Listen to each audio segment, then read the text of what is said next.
Did you ride a horse here? Yeah. Don't trust your love life to just any network. T-Mobile has more number ones in 5G than any other network. T-Mobile is the leader in 5G. T-Mobile, proud sponsor of Bedtime Stories with Dr. Al Greer.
You know, I could listen to that theme song all night, but it wouldn't be right to listen to my theme song all night. Good evening and welcome to Bedtime Stories, the show designed with the lovers in mind, where we put you to bed but never to sleep with the greatest love songs of all time. With yours truly, Dr. Al Greer. Thank you so much for joining us this evening. I really appreciate you. John Caldwell is already watching me on Facebook. I appreciate you, brother, as always. Coming up in our last hour, we're going to do a little thing we called Foreplay. 4 songs by one of your favorite artists or groups, male or female. And tonight we got a good one. I already got one picked out. So you don't have to scratch your head or anything. I got it already taken care of. So you can just sit back and chill. Good evening also to Rita M. Green, who is listening right now. Oh, my goodness. All the way in Colorado. How is the weather in Colorado, Rita? Because, you know, I'll be there soon. All you have to do is, like Bruno Mars says, just leave the door open. All right? Hey, Rita. How you doing? Let's kick it off with Force MDs.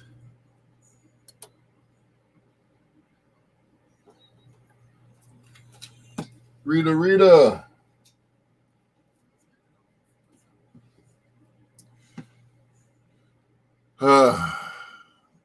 The weather's beautiful, really? Well, that's right. You like snow. I don't like snow, Rita. Oh, well, I guess I'll have to get used to it, right? Good evening, Queen Janine. Thank you so much for joining us.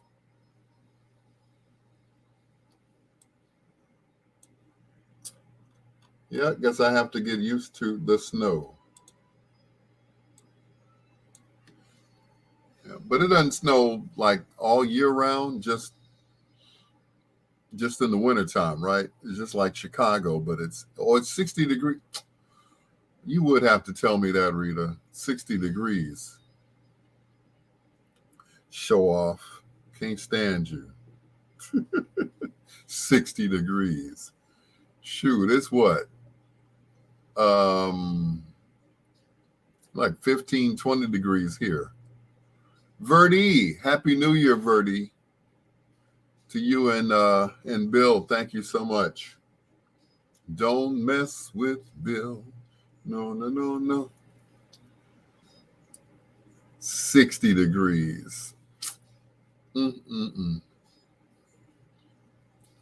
I'm not mad at you, Rita. I'm not mad at all. When I get there, I guess I got to shovel snow, huh? Anyway. Uh-oh. Uh-oh. It's Big Lou Johnson. Y'all know it ain't often that I get to say to you, hey, Al, you see my song on Chill and Cold debuted at #1. That is awesome. Did you get your mail? I did not. Unfortunately, I don't live there anymore.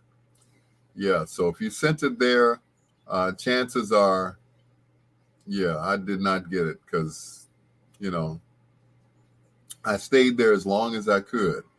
So if you sent a check, please cancel it immediately. Okay. Um, yeah, because I don't stay there anymore. But I'll come pick it up from you personally. So yeah, so please, yeah, cancel that. Yeah, because I don't live there no more. Anyway, you in your home studio? Yes, I am, Big Lou. As a matter of fact, I'm in my home studio. Yeah, I am there. Yeah. You laughing at me, Rita? Woo. I got to tell you guys, Rita and I met, ooh, years ago. She was still living in Gary. So um, it's funny how we met. It was like, I was being a man, howling out the window, hey, girl, what's up? She said, if you want to talk to me, you better get out of the car. I'm like, huh? So I did. And Rita laid down the law. She was like, look, I'm going to the Army in a few weeks. Okay, well, what do you want to do? And after that, she was gone. She went to the Army. She said what she was going to do.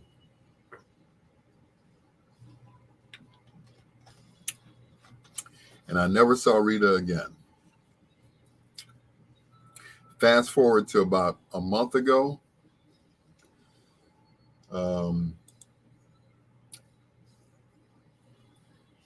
Now, of course, we're talking again after what? I don't want to say how long it's been, but I do believe it's been like, I'd say about 20 years. Yeah.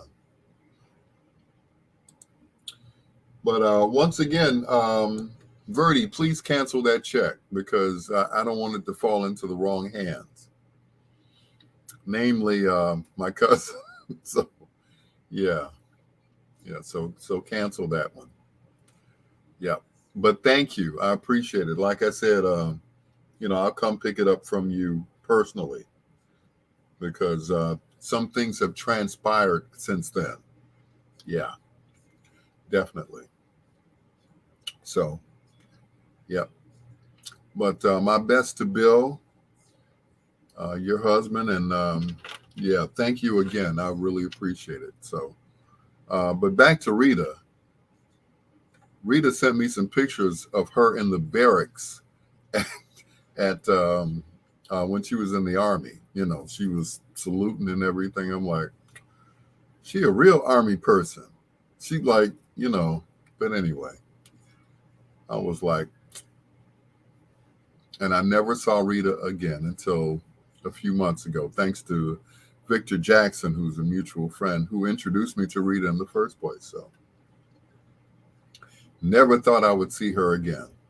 But, thanks to the magic uh, of Facebook. Yep. So Yep, yep.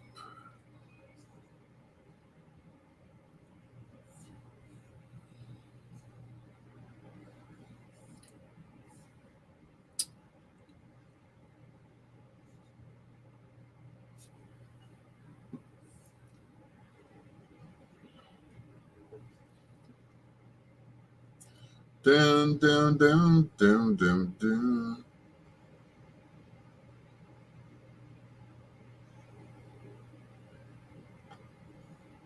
Yep. Ralph DeHoove Liggins Jr.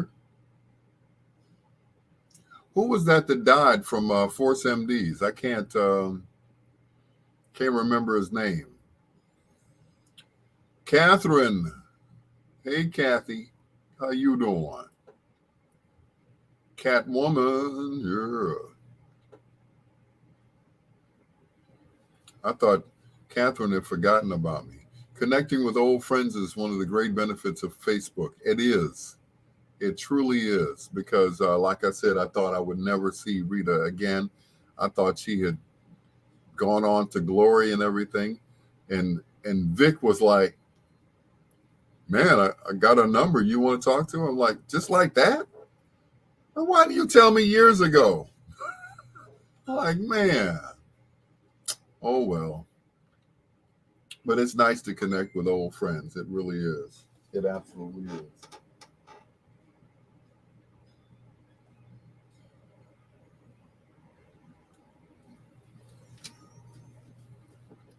Queen Janine. Mm, mm, mm, mm, mm.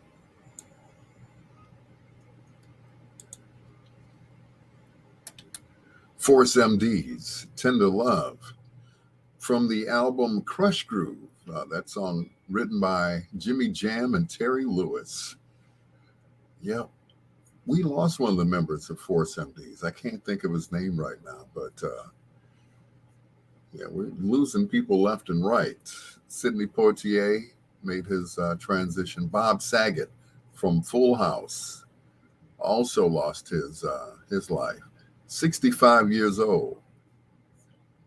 Um, Sidney Poitier was 94, I believe. Yeah, and of course the great Betty White. Just weeks before her birthday, before her 100th birthday, they said she had a massive heart attack and died in her sleep, peacefully in her sleep. It's like, wow. She was almost there, just that far away from turning 100. But anyway, rest in peace. Uh, 2022 has been kind of messed up already. We've lost several people, and it's just January. Good Lord. Anyway, it's your Dr. Al Greer. This is Bedtime Stories, the show designed with the lovers in mind, where we put you to bed but never to sleep with the greatest love songs of all time right here on the internet. Hello to Catherine, to Queen Janine, also to my daughter, Brianna. Hey, sweetheart. Daddy. She is the true definition of a daddy's girl. I remember one night she was on the phone. I guess she thought she had hung up from me. And she was telling some girl, that's my daddy. And I'm like, oh my goodness. Talk about, and I don't mind her talking behind my back, especially when she's saying nice stuff about me. you know, Even though sometimes I can be a real dad. But anyway, thank you, sweetheart. Love you. Janine said, Portier leaving broke my heart. Watched To Serve with Love about 6 times since he went to glory. I know, right? One of my favorite movies, of course, was besides, Guess Who's Coming to Dinner. My favorite had to have been In the Heat of the Night, because I remember, him saying somebody said to him, well, in Pittsburgh, what do they call you? He said, they call me Mr. Tibbs. The way he said it, boy, it's like, that was a proud black man. I never saw him take any roles that were demeaning to him. He was always on the up and up. Even when he was being funny with Bill Cosby, it's still on the up and up, too. It's your Dr. Al Greer with Lisa Fisher on Bedtime Stories. In the heat of the night, yeah, buddy, they call me Mr. Tibbs. Dad.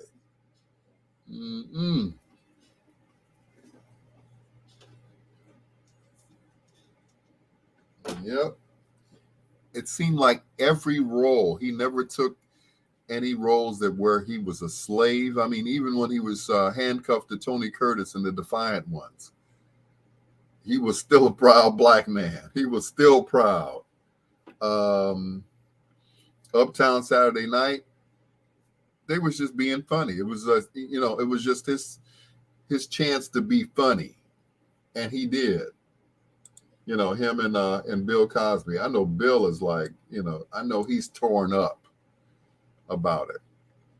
Chris Bass, hello, can you go? I know Bill's got to be torn up about it, as all of the actors in Hollywood. Good evening to you, Chris Bass. Any and everybody, whoever won an Oscar, which they're very few. I mean, I can count on one hand how many black folks won an Oscar for acting. We're not talking about Prince and Isaac Hayes, who got Oscars for their soundtracks, one for Shaft and the other for Purple Rain. But I'm talking about, Halle Berry, Denzel, Jamie Foxx, Hattie McDaniel. I mean, people like that, they weren't just giving out Oscars to us. We had to pretty much earn them. Halle Berry got hers, for Monsters Ball. Denzel got his for Training Day. Jamie Foxx got his for Ray, and so on and so forth. Hattie McDaniels, of course, for Gone with the Wind. But you can count on one hand how many blacks got Oscars. And Sidney Poitier, man, he led the pack. And it was like, wow. What can I say? Sidney Poitier, actor, director. There was none like him. He set the bar so high that, you had to act your butt off in a movie in order to get an Oscar. And I still say that Spike Lee should have gotten an Oscar for Malcolm X. The movie was long as hell, but Spike should have gotten the Oscar for that movie. But when he finally got an Oscar for The Klansman, I was like, wow, they finally gave it to him. And what did he do? He jumped into Samuel L. Jackson's arms. That was just a fantastic, great moment. I was like, wow. And he had on purple for Prince. So I'll rewatch Uptown Saturday Night and the Congressman Lincoln scene with Roscoe Lee Brown and Paula Kelly as Leggy Peggy. Yes. All right, Verdi. Thank you. But like I said, Verdi, cancel that check. I didn't get it. And I ain't going over there to get it. Yeah. That's a long story. And I have to call you for that one because I don't want to, talk ill about anyone, especially not on Facebook. So, Ron Simmons, what's going on, Ronnie?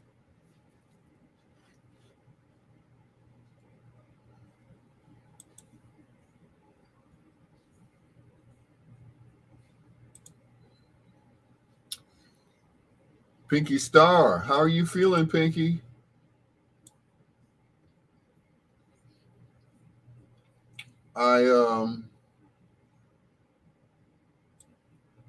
I meant to call you, Pinky, but I know you've been sick. Thank you, Bree. You said good job, Dad. I know exactly what she's talking about too. Yep. Baby, the only thing I'm drinking tonight is Dr. Pepper. All right. You just finished watching Cornbread, Earl and Me. Yeah. When he did The Heat of the Night, the director wanted Sidney to cower to the white man. He told them, what did he tell them? Okay, it stopped. Oh, I got it. Yeah. I'm still very exhausted. Okay, there we go. Coward to the man. He told the director, no man of dignity would do that. Thank you. Thank you, Sidney Poitier. That's what's up. Yep. Yep, this is all I'm drinking. Cherry Dr. Pepper with 0 sugar. Yep, no alcohol tonight. So, yep, I won't be mouthing off tonight. Pinky, get well soon. I talked to your sister. I called Nodula like a couple of days in a row, and because she hadn't gone to the hospital yet. I'm like, she said there are no beds in the emergency room, and I'm like, oh no. But I forgot to call her for the last couple of days. But like both of y'all are sick. I can't stand it. Not both of y'all at the same time. But anyway, Catherine said he definitely wasn't going out like no sucker. No, he wasn't. And once again, that was it. He could choose who he wanted to play, and he chose his roles carefully. And in choosing those roles, each one was almost a tribute to how we should have been treated, or an example of how we should have been treated.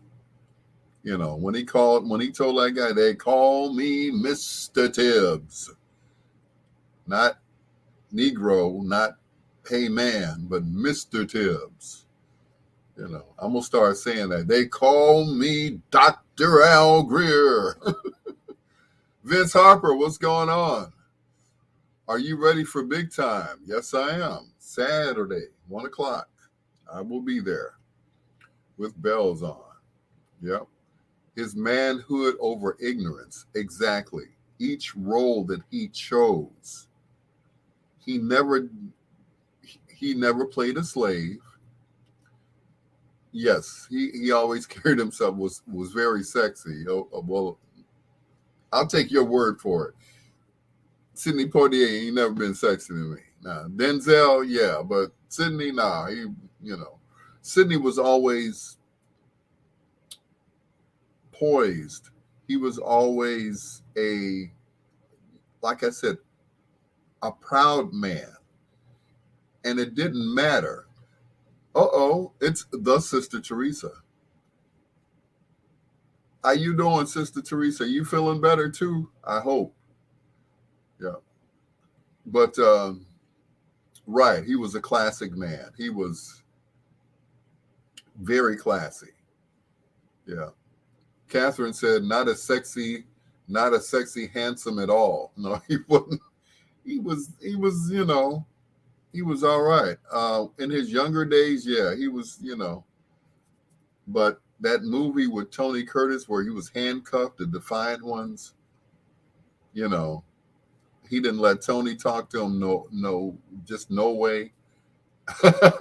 I'm a Baptist. I don't go to mass. I mean, that voice was just, even when he wasn't forcing the voice, it was like, you know, ooh, go ahead. I'm getting promoted to store manager. Ooh, yeah. Ooh, yeah. That's what's up. Money, money, money, money. Money.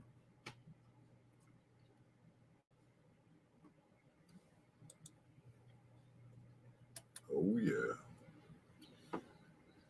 Kenneth Brian Edmonds, a.k.a. Babyface, and Whip Appeal. It's your Dr. Al Greer, and we're talking about the late, great Sidney Poitier and some of the roles that he took. He never, in his whole career, he never played a slave. He never played a slave. Let me say that again. He never played a slave. In each movie, he was a teacher. He was a detective. He was always a man of honor, a man of class.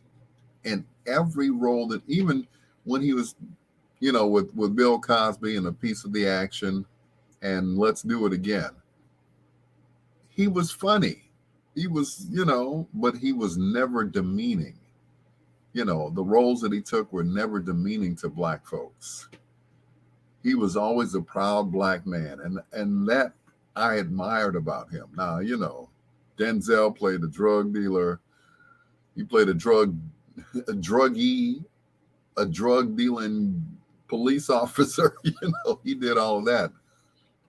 But he also chose his roles, like in American Gangster. I got to say this about Denzel.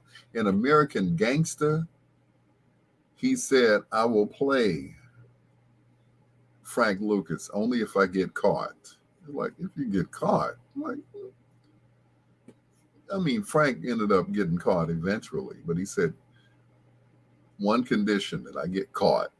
It's like, okay, and that was it. But anyway, back to Sidney. Each role that he took was always proud, was always classy to black people. No 20 years a slave and none of that stuff. Even in the Defiant Ones with Tony Curtis, he still was not a slave, and he didn't let Tony talk to him. No way. You know what I'm saying? But he had a wonderful career, and not just black folks should be proud of him, but actors, period, because he was one of the best. Sidney Poitier, gone at 94 years old. Man. Now we need to put bubble wrap around Harry Belafonte. All right? Quickly, wrap them up. You know what happened with Betty White? We didn't wrap her up. We should have wrapped her up a few weeks before her birthday. She still would have been here with us. It's your Dr. Al Greer. This is Bedtime Stories with Atlantic Star.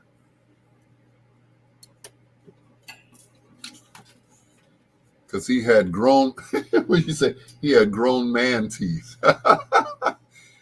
Catherine said, baby face funny looking too. Baby face is, well, yeah, I guess.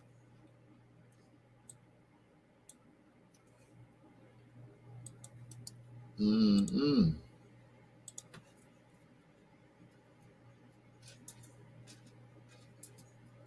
You sure love to ball. Mm-mm. But yes, he lived a long, successful life. Absolutely. I mean, what more can you ask for? You know, And once again, like I said, he never played a role that was demeaning to black people. Never. He was a he was always on the up and up. Lilies of the field, um, defiant ones, in the heat of the night.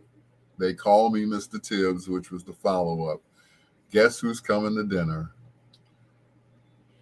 And the list goes on and on. And get this, Sidney Poitier's movies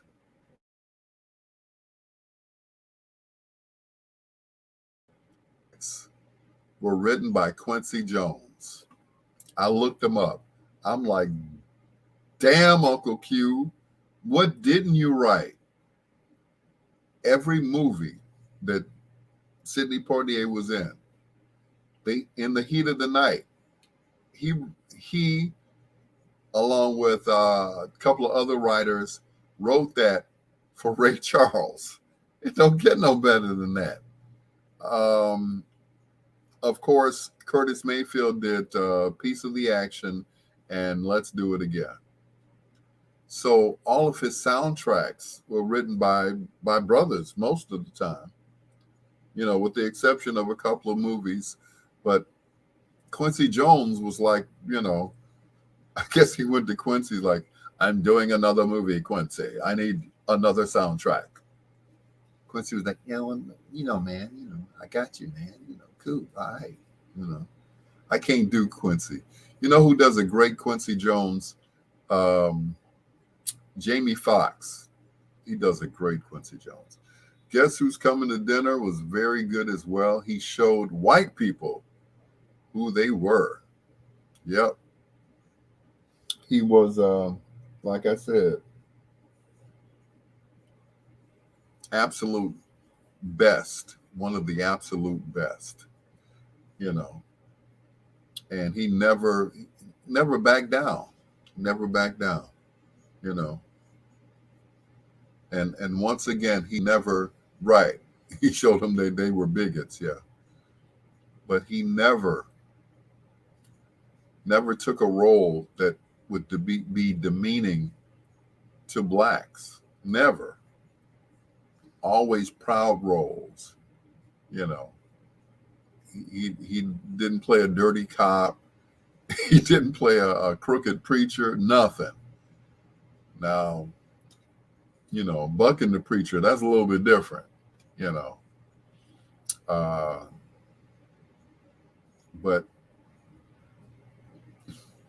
but I remember, what was that movie? It was either a piece of the action or Let's Do It Again. Harry Belafonte played Geechee Dan. He played a gangster, like, kind of like The Godfather. He put the cotton in his mouth. He did the Vito Corleone imitation. Bucking the Preacher. Yep. Yep.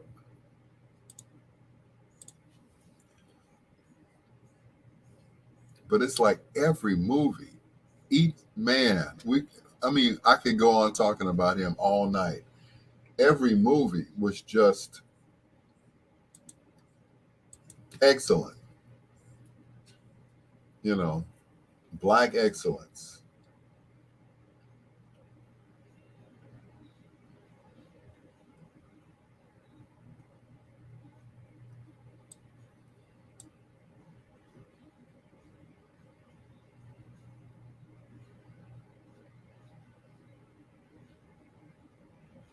I never saw him in a bad movie. I just never did. Never. Each movie was like almost like it was written for him to play. And that's the way he was. He took those roles and he brought them to life. He brought those characters to life. And to this day, if you don't remember any of his other movies, you'll always remember, you know, Virgil Tibbs. You'll always remember that character because of the way he said it. They call me Mr. Tibbs. You will always remember that. I don't care how old you are. You will always remember that line from that movie because of the way he delivered it.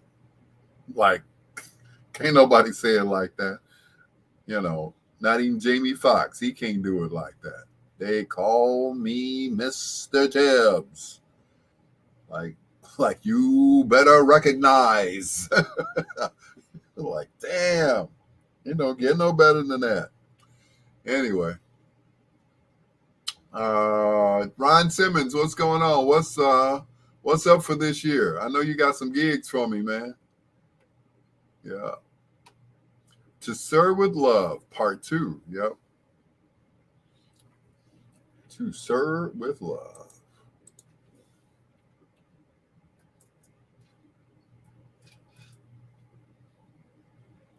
By Lulu.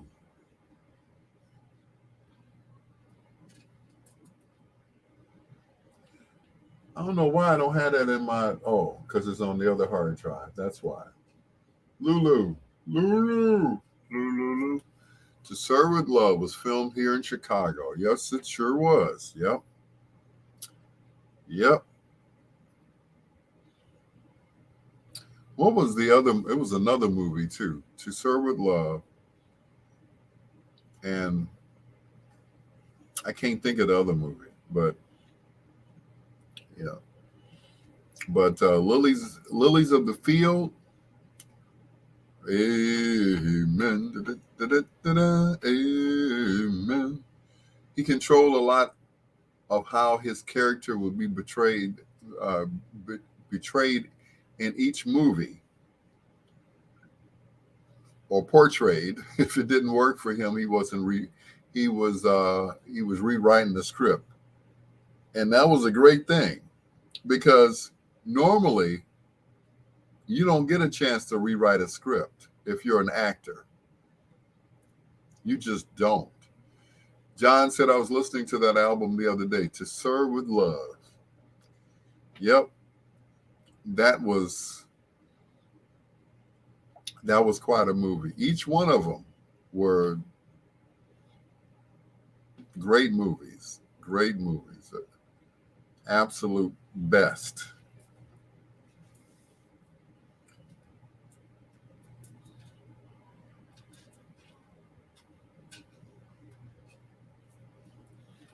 Yep. Each movie was the best.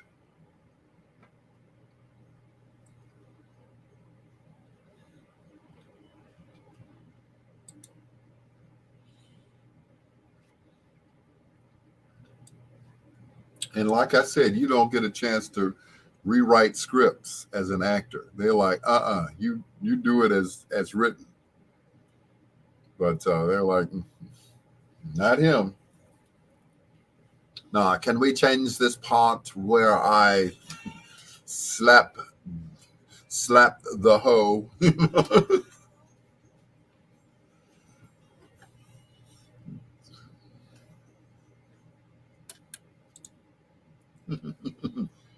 The alternate version of You Show Love to Ball from Marvin Gaye right here on Bedtime Stories. With your peanut butter brother, Dr. Al Greer, we were watching or talking about some of the movies that Sidney Poitier had done. And there's one that always comes to mind. Well, actually two. Well, maybe three. Lilies of the Valley, when they were singing Amen. The other one where Guess Who's Coming to Dinner, where he played opposite Spencer Tracy. And what was the other one? Oh, To Serve with Love.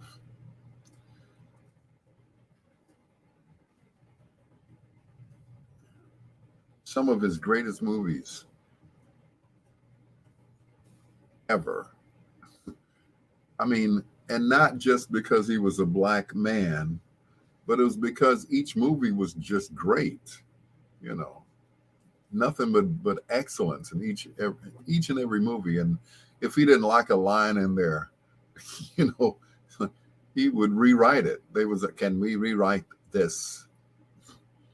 But you never saw him play a crooked anything, you know, a con man or anything. I mean, you know, maybe in let's do it again, you know, with Bill Cosby and Piece of the Action. But those were fun movies. Those were, you know, Buck and the Preacher. Those were like, you know, kind of fun movies. But when it came to acting, you know, I mean, imagine him playing a pimp. You just can't imagine that.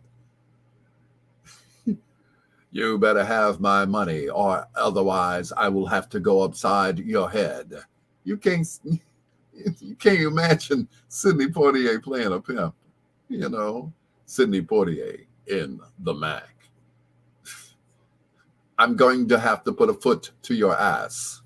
No, you can't. Nah, I'm sorry. You just, you know, can't. I just can't picture that. You know. Chef Greg Dorsey, what's going on? John Caldwell, Queen Janine Lee Jefferson, and of course, Susie Q. It's the first of two in a row from the Das Band. This is Invitation to Love with your peanut butter brother, Dr. Al Greer.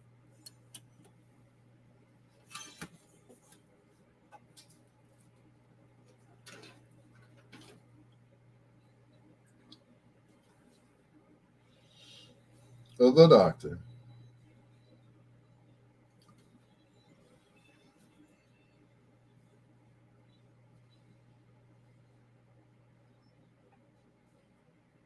Mm-mm-mm. Take my hand. Chef Greg. Chef Greg. Chef Greg.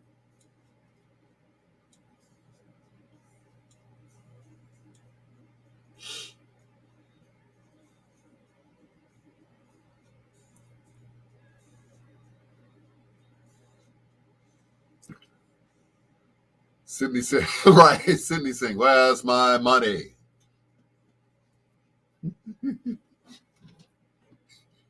You can't you, I mean, you just can't, no, Is this all you've made? You've been up all night, and this is what you bring me back? Bitch, don't let me put a foot to your ass. Right. Sidney said, where's my money? I'm not playing with you.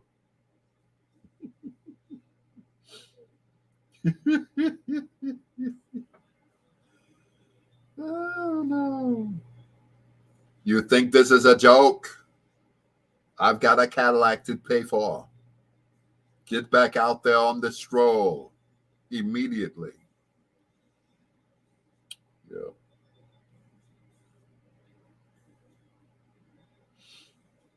Nope, you just can't. Where's my money? They call me Goldie. Where's my money? Mm-mm.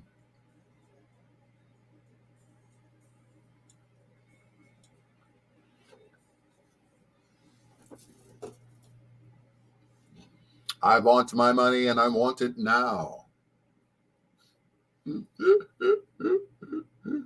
I crack myself up sometime.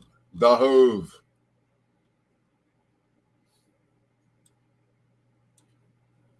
The Hove, you better be on tomorrow at 6 p.m. Central Standard Time.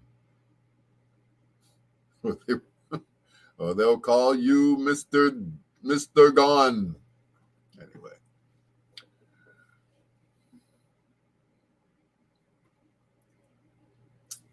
Anyway. I know, right? Silly me, right? I will have to go upside your head. You don't want that.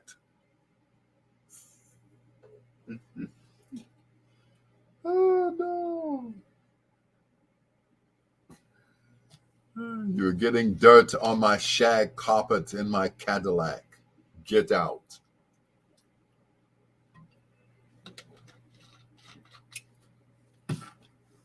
Stop tripping, Al. Stop tripping. Mm-mm. Oh, God. Oh, my God. Yep, we were talking about that today at work. It's like we're going to have to put bubble wrap around Morgan Freeman. We don't want him to die. Him and Samuel Jackson. It's like, y'all better hit the gym or something. Man, we trying to hold on. Mm-mm.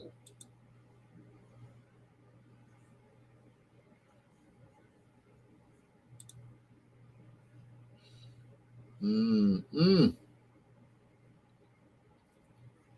We trying to hold on to our black men.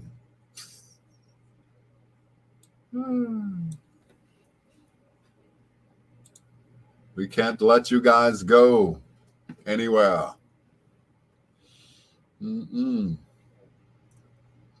Chef Greg, having fun. You still my main man. Having fun. Yeah. Chef Greg. Yeah. Having fun. Got my 40s on. Yeah. I'm stepping. I'm like, gone with your bad self. Gone with your bad self. Gregory. Stepping is no joke, Gregory. Take it seriously. Oh, let me stop.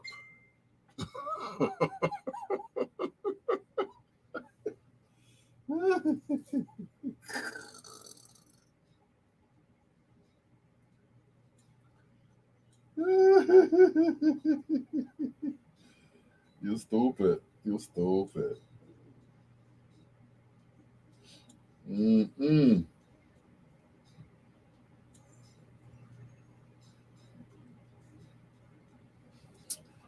Oh, man. You all missed a hell of a party on Saturday. Richard Steele's party was off the chain.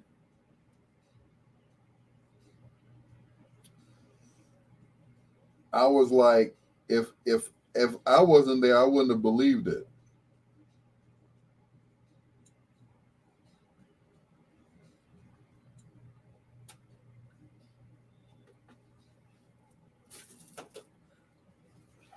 Men are very serious about stepping. Yes. Yes, we are. Ooh, that felt good. Ooh, right there. Yeah, ooh, yeah.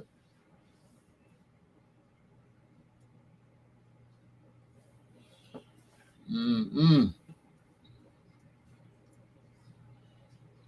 That's right. Stepping is very serious. Mm-mm. Too funny. I got to get my show together. I got to go.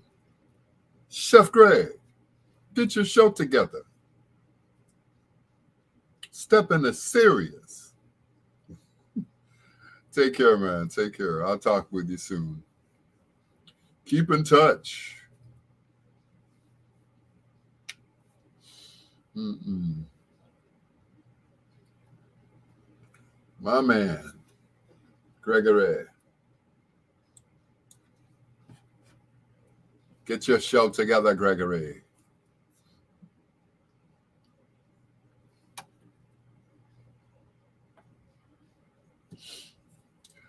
Hoove, what's going on? Hoover. Mm-mm.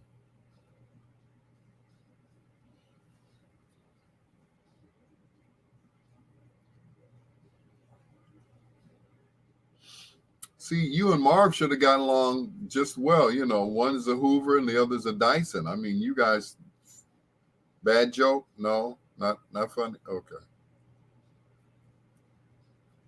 That's right. You're a Hoover, but he's a Dyson. Yeah, yeah, the expensive ones. Trying to regroup. How you feeling, man? It's like everybody's getting the COVID, and that's no joke.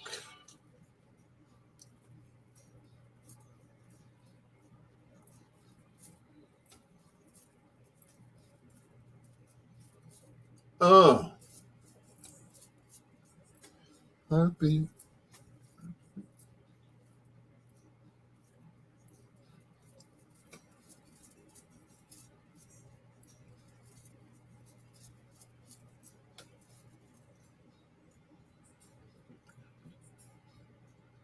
Da-da-da-da.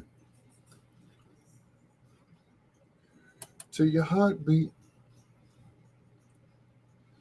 Two in a row from the dance band. That is Heartbeats, right here on Bedtime Stories, the show designed with the lovers in mind, where we put you to bed but never to sleep with the greatest love songs of all time, right here. Queen Janine Lee Jefferson said, everyone in my home had it at the same time. We're all doing great, but still in isolation, which is kind of hard to be in isolation and you're all in the same house. I guess you have to, you know, stay in your own rooms or something like that. But, it seems like everybody is getting it, even though some people are getting the booster and everything else, but, everybody is still getting ill, but no one is dying from it. I did hear a couple of instances where one of the musicians who was with Robert Money, he passed 2 days after taking the booster. So I'm like, okay, I'm kind of on the fence about the booster. I've had the first two Pfizer shots, so I think I'm done. You know, yeah, I think I'm done with that. Yeah, because if I didn't croak from the first two shots, then I'm pretty sure then I'm going to be okay. Yeah. But there's a brother on Instagram. His name is Phil Tarver. Of course, he's a popular uh, popular gospel artist and preacher. He says verses against vaccines. I think it is. Scriptures. So I'm taking his advice. Read me some scriptures and hope that angel of death passes my house. Okay. Coming up, of course, it's foreplay. But right now, it's Ashford and Simpson and so satisfied. Hello to my brother from another mother, Ralph the Hoove Liggins. And once again to Kathleen Flowers. Janine said everybody in the house had a booster and everybody is in isolation. You all be careful, be safe, and quarantine, quarantine, quarantine. It's Bedtime Stories with Ashford and Simpson.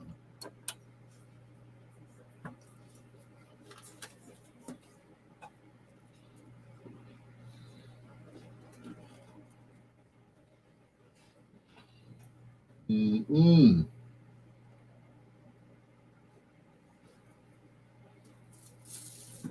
My.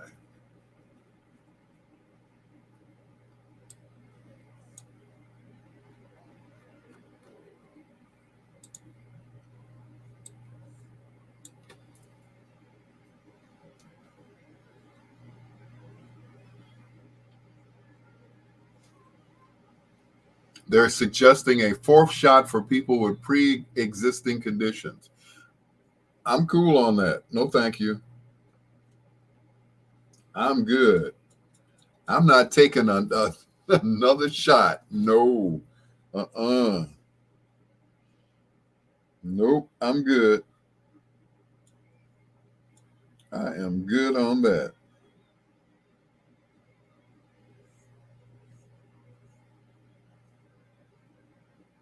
Like I said, if you know,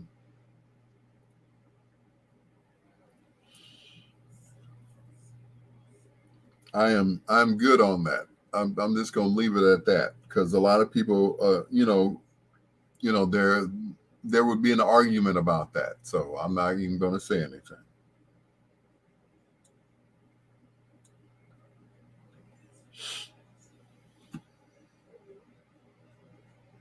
Mm-mm.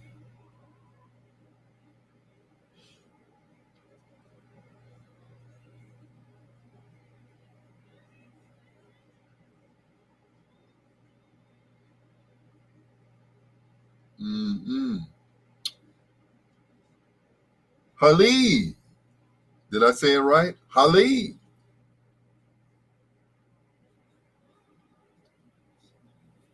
Hey, sugar. I'm taking it. Lupus is nothing to play with. I know that's right.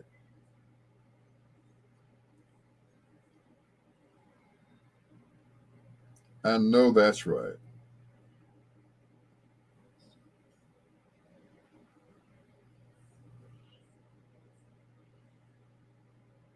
Well, everybody, Hale. I got it. Hale.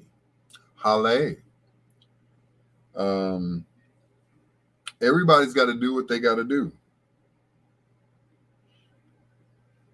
And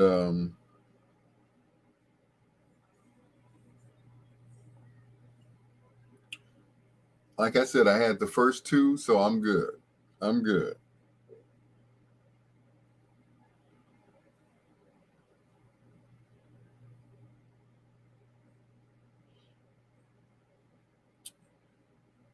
Yep, I'm good on that.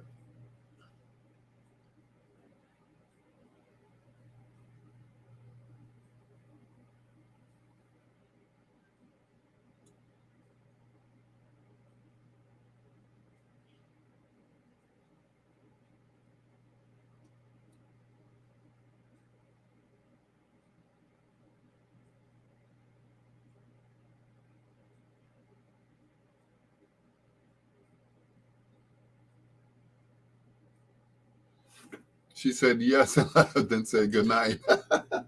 Good night, Hale.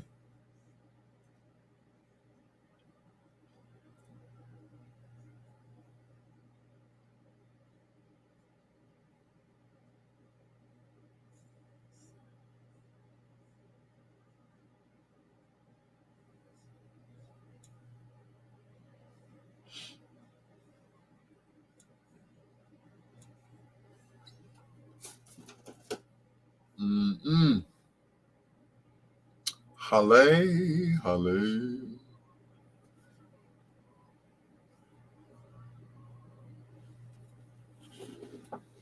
It's Lady G, ladies and gentlemen.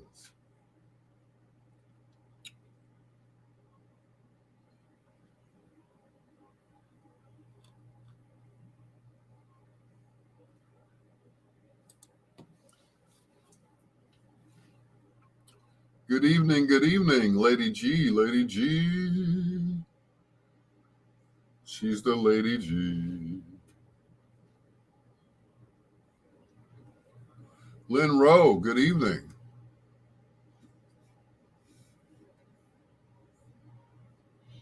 I was happy that I had the booster. I had chest pain for 2 days. I was really worried, but in 2 days, it just felt like a cold and a mild sore throat. That's good. Lady G said, I'm just passing through. So you're not staying, Lady G?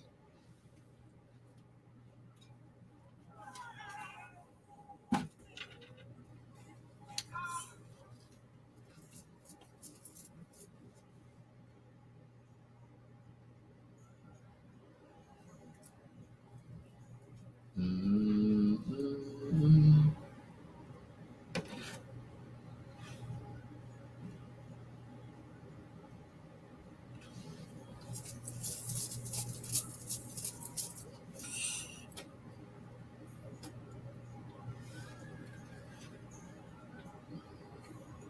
Mm-hmm.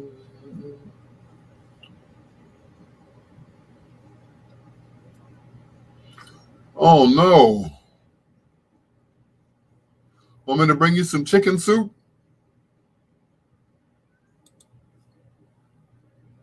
Ashford and Simpson and so satisfied. Right here on Bedtime Stories on WOSD Radio DB Chicago, WDLB Indianapolis, WRLN, the best music of your life, and of course, World Vibe Radio. It's your Dr. Al Greer. And Bedtime Stories is brought to you by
right here. Yeah, that's me. Anyway, hello to Lady G, also to Queen Janine Lee Jefferson again. Thank you so much for joining us.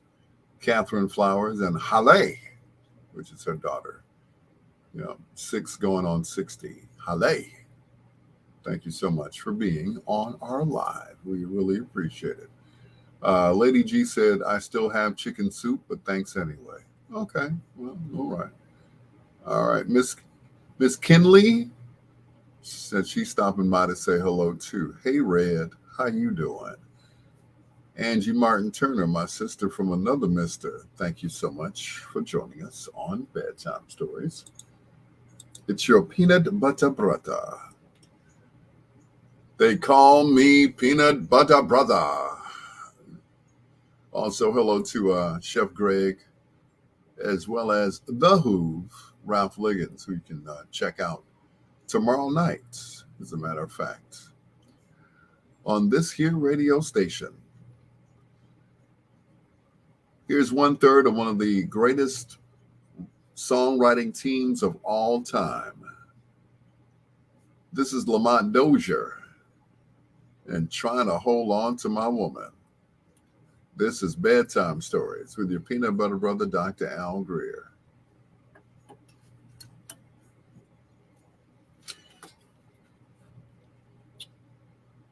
Miss Kinley, what's going on, Red? So I want to say hello, Red.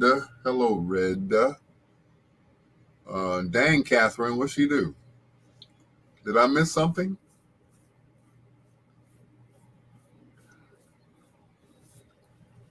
Just try to hold on to my woman.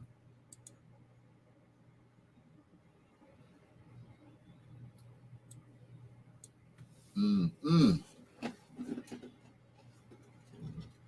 Yo, Angie, yo. What's going on with you, Angie?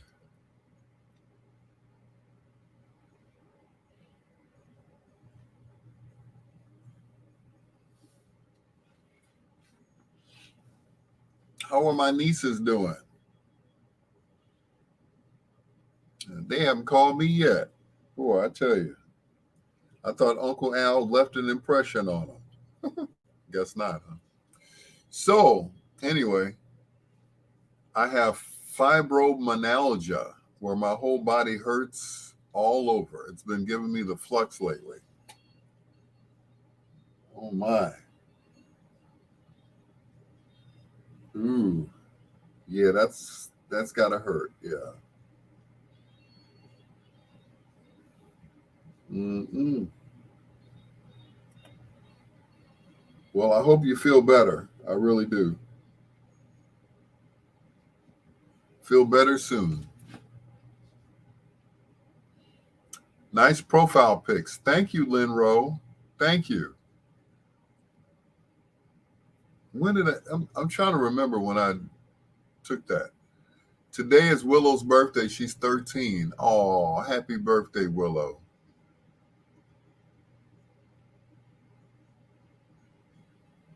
Yeah, she doesn't say much, but she's a smart kid. That's what's up. She's 13 today. Oh, till I said happy birthday from Uncle Al. I didn't know she was a Capricorn. Oh, okay. All right. And we're still in Capricorn season, correct? Yes, we are. Yes, we are. Yeah. But all right. Willow. Capricorn like Uncle Al. Yeah. Yeah.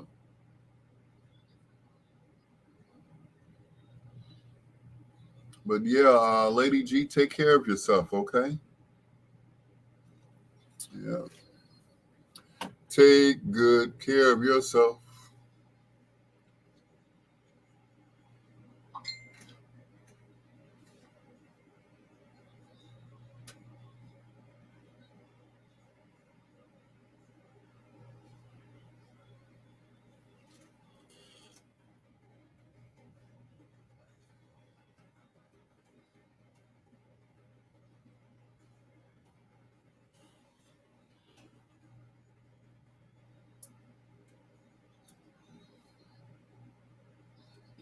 Mm-mm.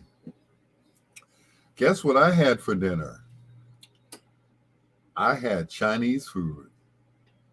So you know what's going to happen at 11 o'clock, right? I'm going to eat more Chinese food. She only speaks when she has something to say. Well, that's a good thing. That's a good thing. That's like me. I don't talk unless I have something to say, because once I'm through here, and I go to my bedroom, I got nothing to say. I'm like, rest of the night. But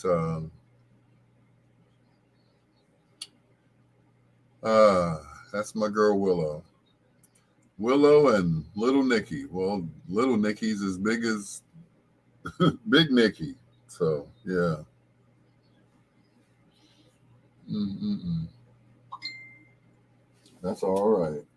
That's all right. I thought I put my phone on Do Not Disturb. I'm still getting messages.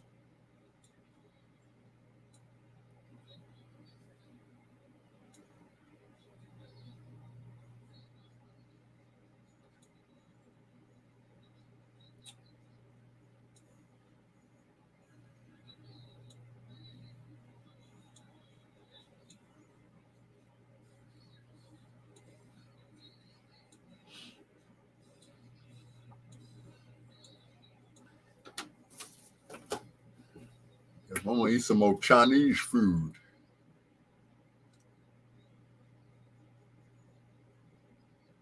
Yep, get well soon.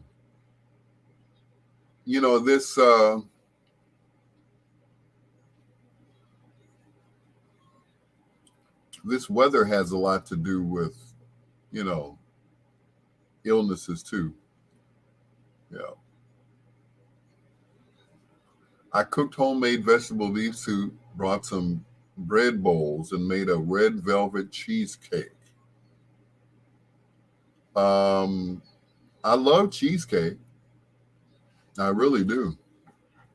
I love cheesecake. Did I mention I love cheesecake? I truly love cheesecake. You know.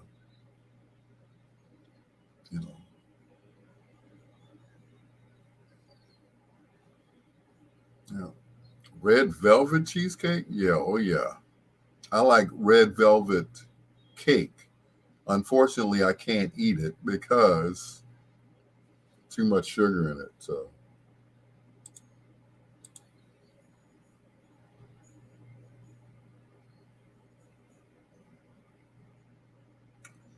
too much sugar.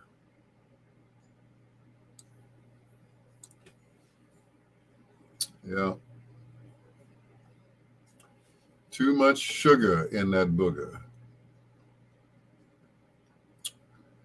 But anyway, yep, this weather has a lot to do with a lot of ailments too. If it were only warm outside, I tell you, if we had Colorado weather where it's 60, so yeah,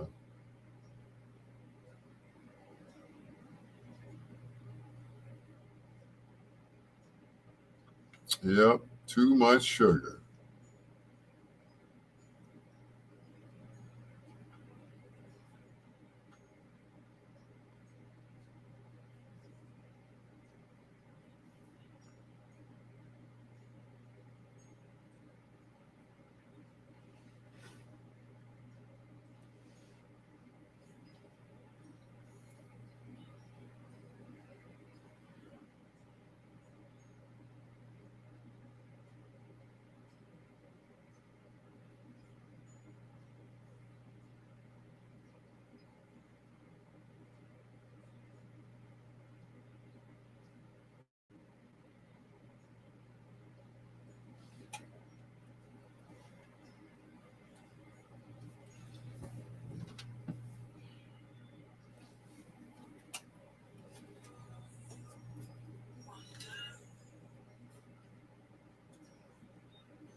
Mm.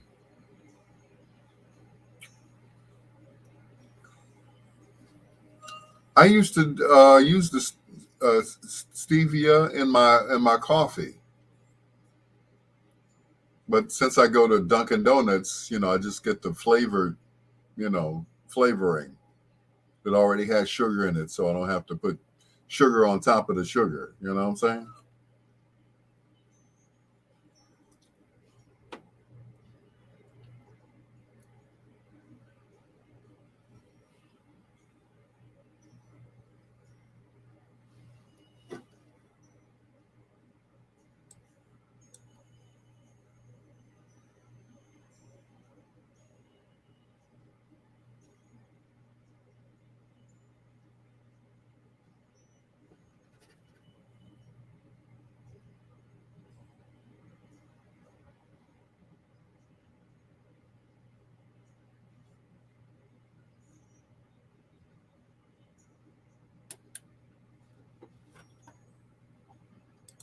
Babyface once again, and you are so beautiful. Right here on Bedtime Stories with your peanut butter brother, Dr. Al Greer. And once again, my computer has frozen up. I tell you, it does that at the weirdest times. I tell you. Anyway, once again, hello to Catherine Flowers, Janine Lee Jefferson, also known as Queen Janine, Lady G, get well soon, and everyone else. Thank you so much for joining us on Bedtime Stories as I reset my computer, but that's okay. We were talking earlier about the great Sidney Poitier and all the movies that he played in. And it seemed like every movie that he played in, he never played a slave. He never played someone who was, like a crooked cop or whatever, a crooked preacher. He never played a crooked anything. And it seems like every time he was in a movie, it was just something to behold. Some of the greatest lines came out of, some of his movies. And of course, one that always sticks out, they call me Mr. Tibbs. Just the way he said it was just, I tell you, iconic. And he was one of those iconic actors that you just don't see these days. Denzel is good. Who else is good? Most of our black actors are good actors, but it seems like in any instance, Sidney Poitier never played a bad or crooked, character in any of his movies. Just a stellar career. 94 years young, Sidney Poitier. Gone but never forgotten. Right here on Bedtime Stories with your peanut butter brother, Dr. Al Greer. as to restart my computer, but to no avail. Oh well, I'll try something else. I'm like, it always does that. But anyway, I'm always prepared for something. Okay, wait a minute. Let me do this, and I do this. But anyway, coming up in our last hour, we do a little thing called Foreplay.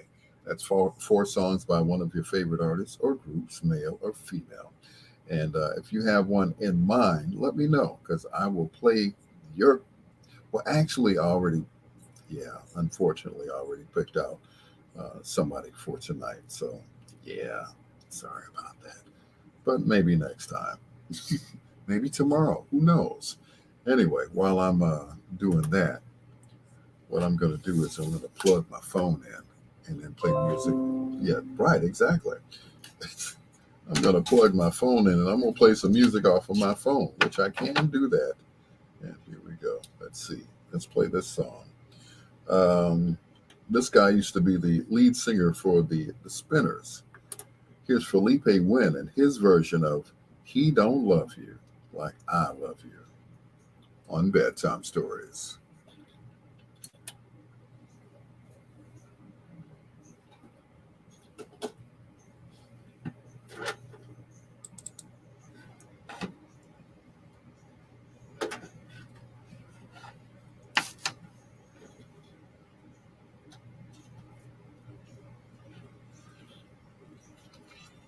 Yeah, he was definitely um, a, a hero to most, especially anybody who ever became an actor. You know, he was the one that you had to follow. Yeah, he's the one that you had to follow. I swear, he was one of the best.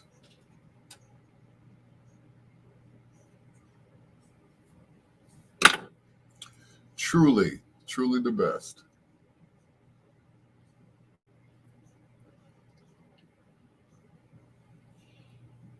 I mean, if you came in after him, yep, I found it on YouTube. How about that? And it popped up automatically. I'm like, oh yeah, that's what I want to play. Yep, all by himself. Felipe Win.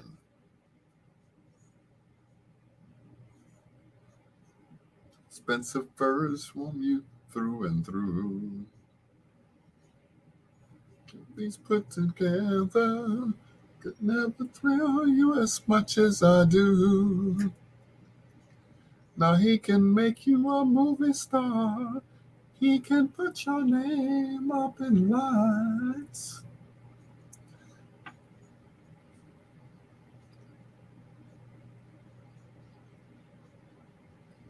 He don't love you, can't love you. He'll never love you, baby, like I do.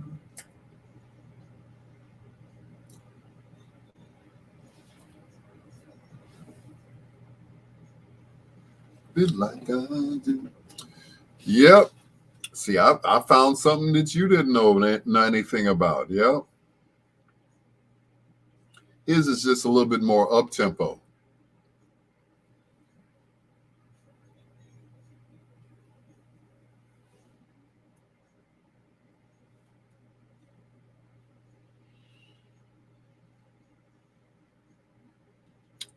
I I don't know what year that came out. I believe it, may have been like right before he died because it was on Sugar Hill Records.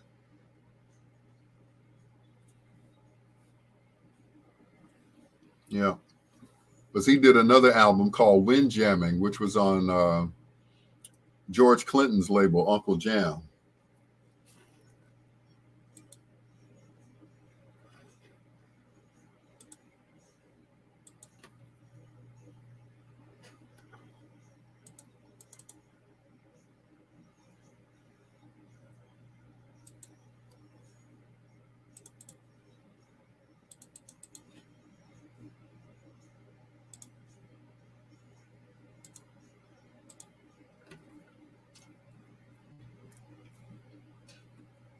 Uh-oh. Here we go. Let's try this one. Of course that's not going to play. This one will play though. Got it. All right. Put it in and play. There we go.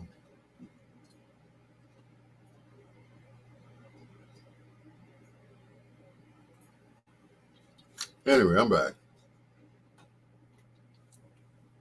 There we go.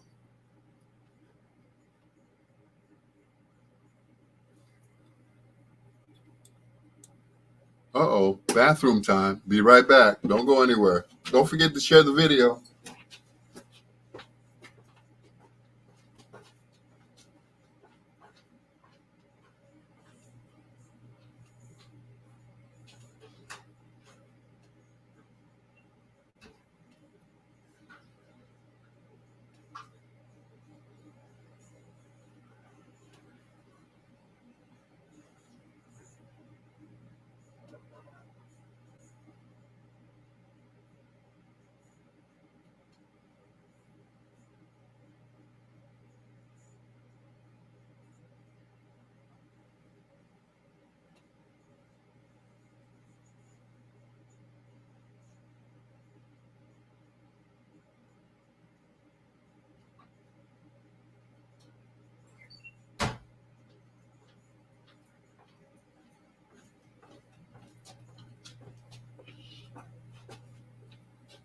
I'm back.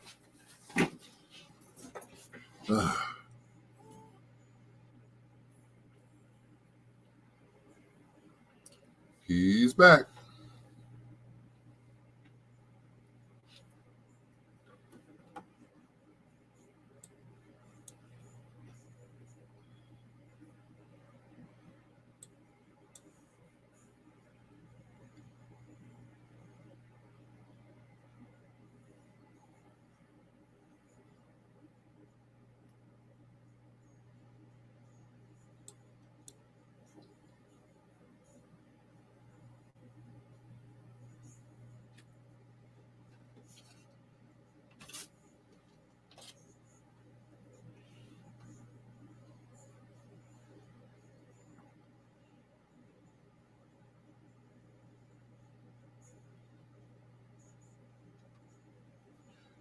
You know, speaking of Felipe, he had a brother who sounded exactly like him. I don't know what happened, but his brother like disappeared. You know, he sounded exactly like him, and I'm surprised that the Spinners didn't pick him up. You know, I'm like, wow. But you know, he didn't go into the business. See, my heat went off.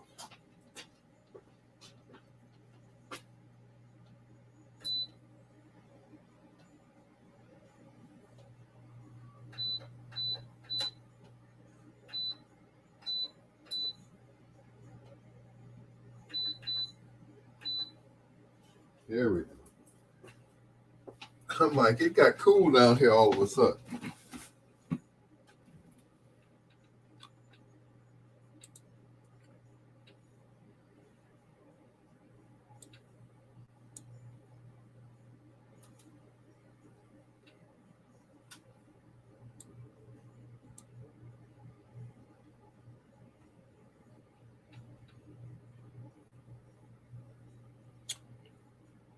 Is it cold there? Yes, it is.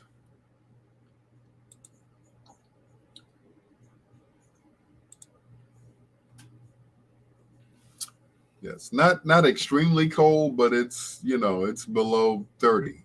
So yeah, but it's not extremely cold. Yeah,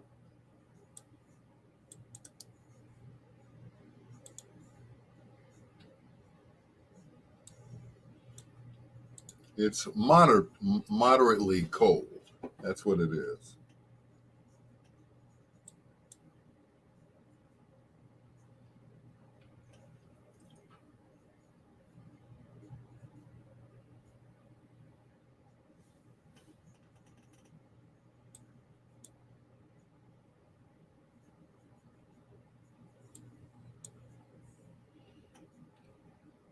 We've had a couple below 0 days. Yeah, a few, but not a whole lot.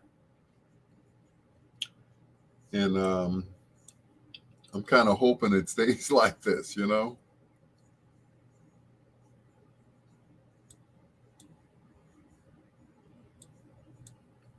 I hope it stays like this.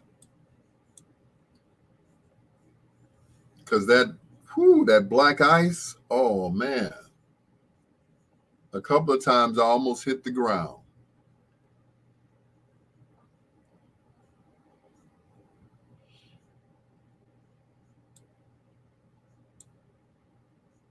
But I didn't. I kept my balance. I guess because, I had a whole bunch of stuff in my hands. So it kind of gave me a little weight. So, yeah. But I was good.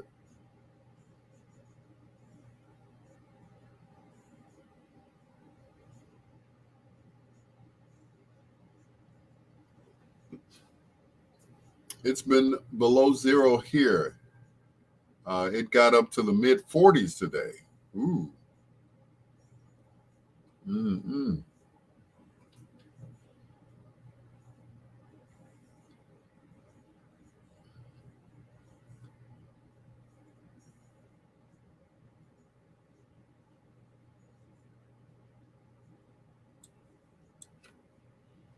But yeah, once again, I hope it just stays like this. I hope we don't have a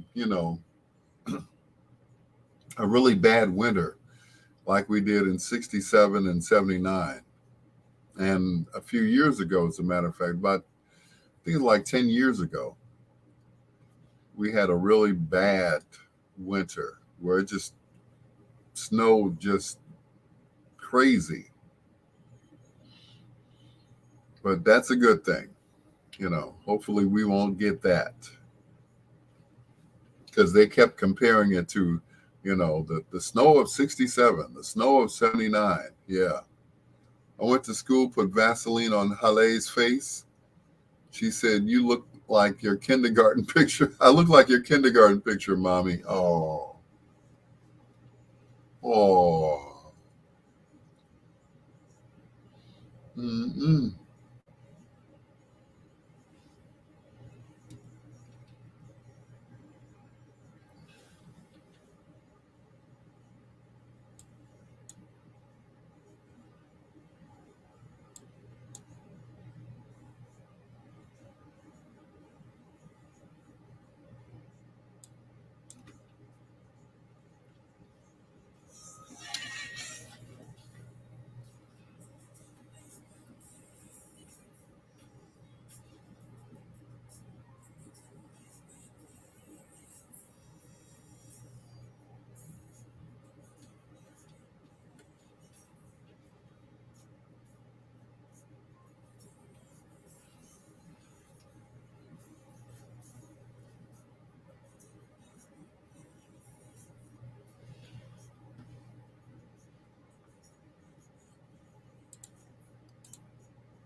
Playmates. Renee and Angela and imaginary playmates right here on Bedtime Stories with your peanut butter brother, Dr. Al Greer. Thank you so much for joining us as always and putting up with me and my technical problems, all my technical difficulties. Anyway, coming up in about a half an hour, we're going to do Foreplay. That's 4 songs by one of your favorite artists, male or female. We have one already picked out. So you guys don't have to work as hard tonight, all right?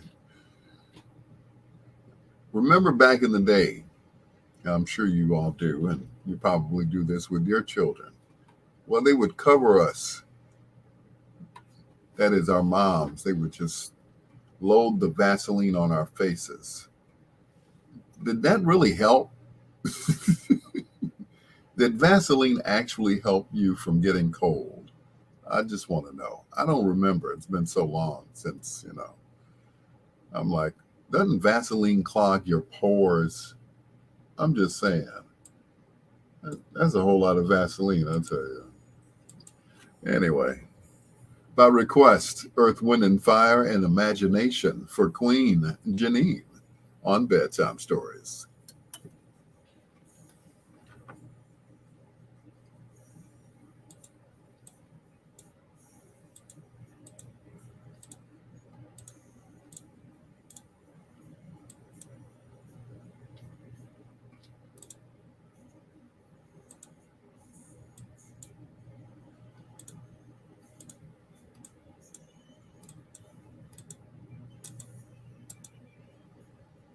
Mm. Windburn, yeah.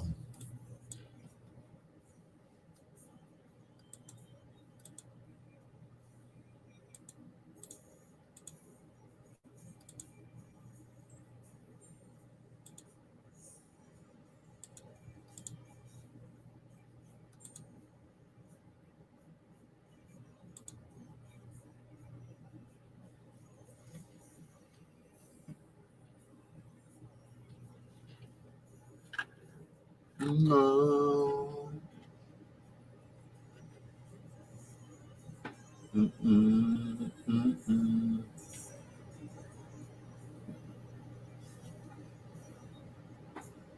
mm-mm.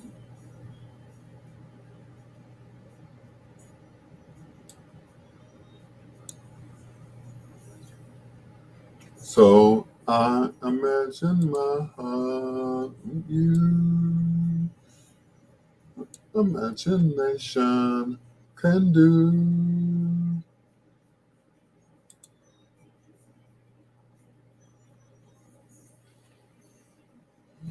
Windburn.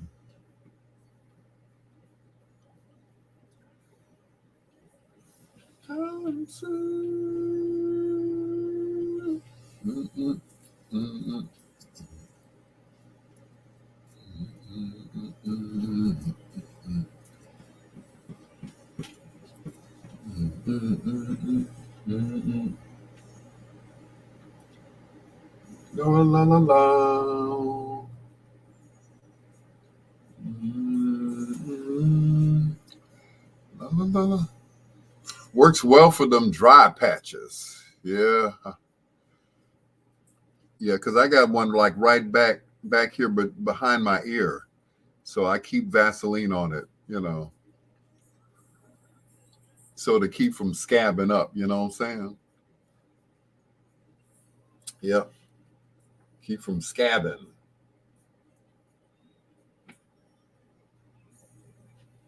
So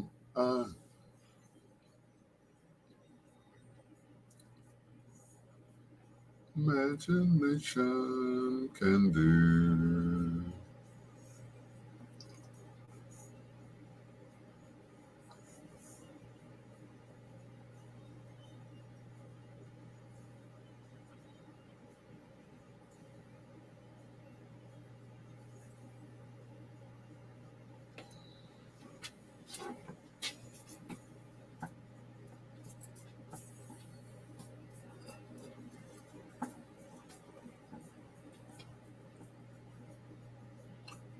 Keith D.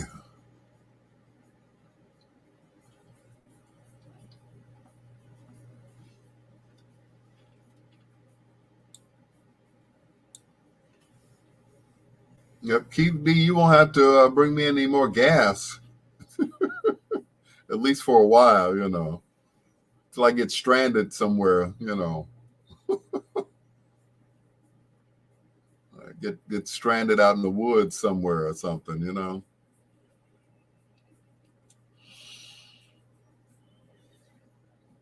How was your day, sir? I'm gonna come down there one of these days. I'm going to um, sit at the laundromat with you and help you out, whatever that is that you do at the laundromat. Yeah.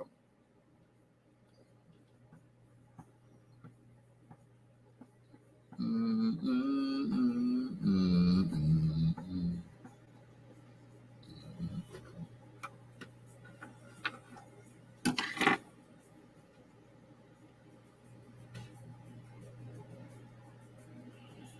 mm, mm, mm, mm, mm.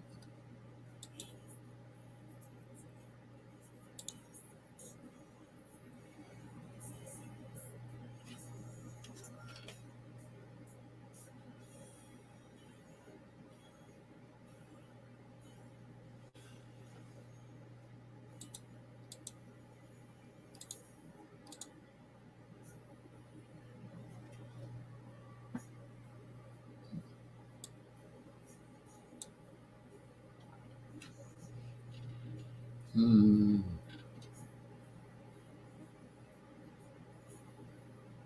Mm. Mm. Mm. Mm.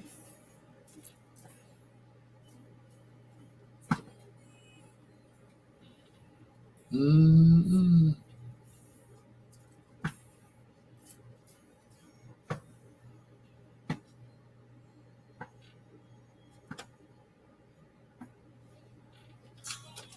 You're welcome. Yeah, I always call that song, um, what is it?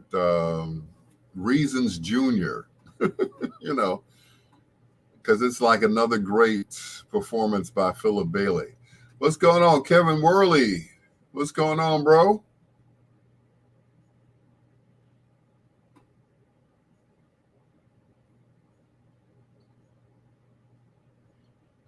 Tell the family I said hello, hello, hallelujah.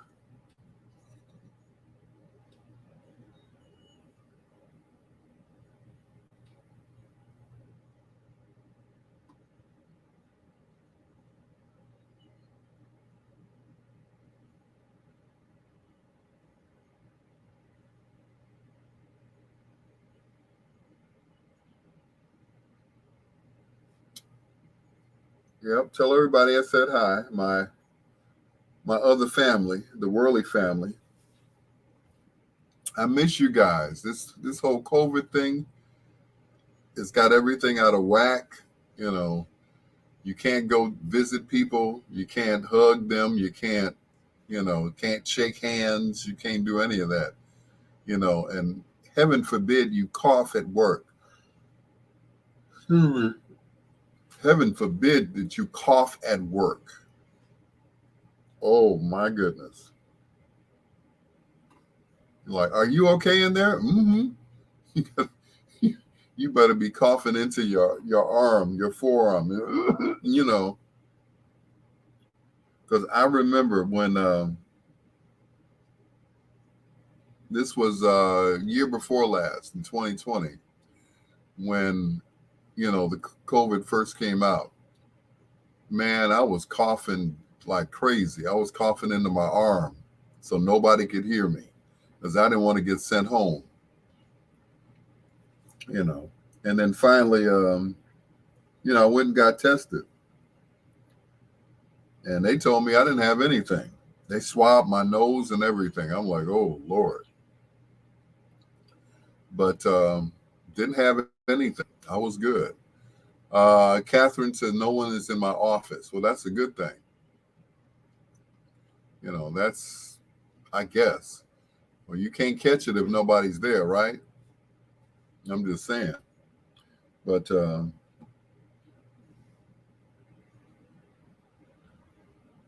I mean, everybody. One guy was out sick, and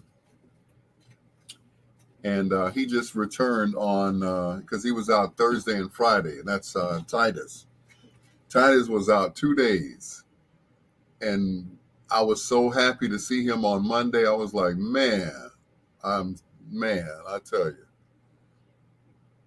everybody's out sick. Mm. So you wear a mask all day. I know that's right. Yeah, that is all right. Keep that mask on. Everybody else too. Lady G, feel better. I'll call and check on you tomorrow.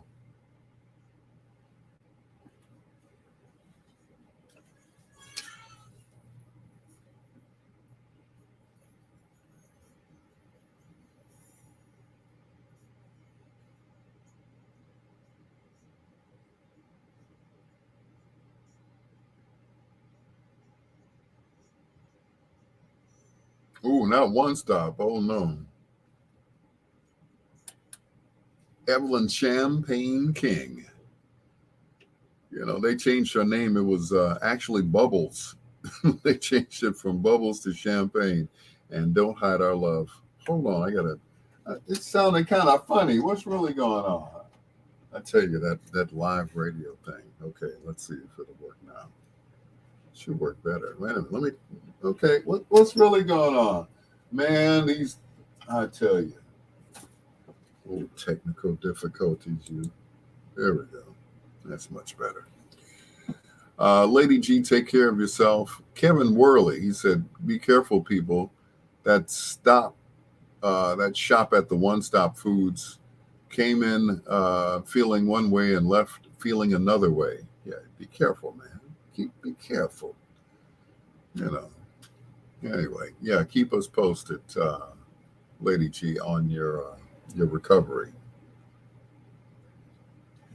You know, I was saying that sometimes the cold weather can affect you, but she says sometimes she gets it in the summertime. I didn't know anything about it, but now that I know. I'll call and check on you tomorrow. Anyway, it's Bedtime Stories right here on Bedtime Stories. Exactly. On WOSD Radio DB Chicago, WDLB, which is bigsradio.com, as well as the best music of your life. Thank you all for joining us. We're finally syndicated, I tell you. Anyway, this has got to be one of my favorite songs of all time. They used to play it to death on a station called WBMX. Hiroshima and Dada on Bedtime Stories.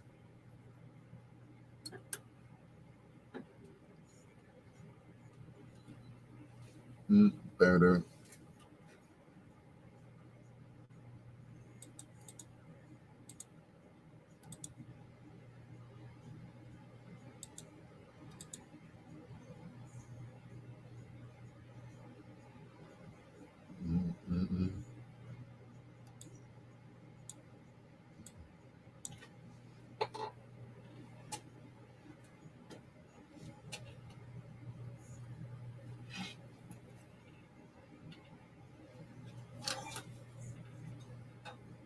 Well, you know, I got to check on my lady Drew. Have to tell you, my Hale was dozing off. When you said bedtime story, she jumped up and said, "Yay, bedtime story." That's so cute. I can't wait to meet her. Me and kids, I tell you, I just love children. I really do. You know, my granddaughter, she is so precious. She is like on Christmas when I went over there to see her. Um, I hid behind her mom, and she said, "Your birthday, your Christmas present is here." And I stepped out, and she's like, "Papa!" Everybody in the room just fell out. Papa. Yes, Papa is here. I am your Christmas present. Ho ho ho. So after I ate, she said, "You got to play with me." I'm like, "Okay." So we're singing songs, we're playing with the blocks and everything else. She's going up and down. She's got a slide on her bed, so when she gets out of bed in the morning, she can slide down the slide. So that's my girl since she was a baby. Yep.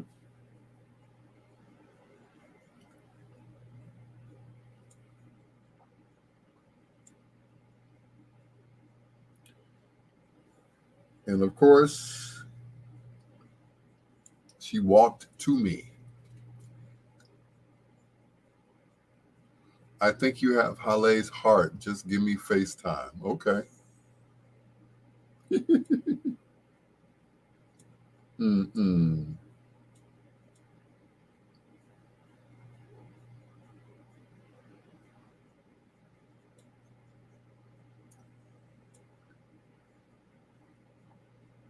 Mm-mm. I don't know what it is. about children. They just, children and animals.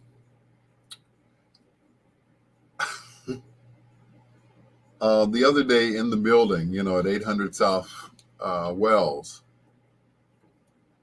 I think I was either going to the bathroom or coming from the bathroom. And this lady was walking past with her dog, and the dog stopped and wanted to play with me. I'm like, what is going on here? What? And she couldn't believe it, a little white girl, she's like, no, don't go. And I immediately dropped down to the floor and started playing with the dog. She was like, she likes you. I said, I think you like me too, white girl. Yeah, brr. And she lived in the building too. I'm like, I said, no, you don't want none of this. Mandingo warrior, you don't want none of this, girl. But it was like the dog just, and then she tried to pull the dog away from me. The dog, like, hey, I'm playing with the Negro here. What's really going on? We'll just have to come back and see you, okay? Okay, sure. I'm here every day, 11 to 6, except for Wednesdays. So I'm like, look at her. Oh.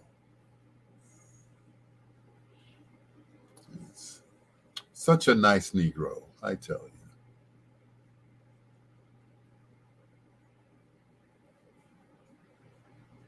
Who, me? I'm a mess?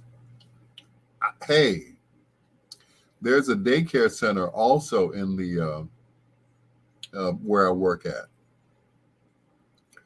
And the kids will stop and talk to me. I don't know what it is. They will stop and talk to me. I say hi, they say hi. They could be going past or whatever, and they'll stop and they'll look. Like today, I was in the office, and they were passing, our one of our offices. And the little girl stopped, and I waved, and she waved back. I'm like, oh my goodness, what is this? And she say, kind eyes? Is that what you're trying to spell?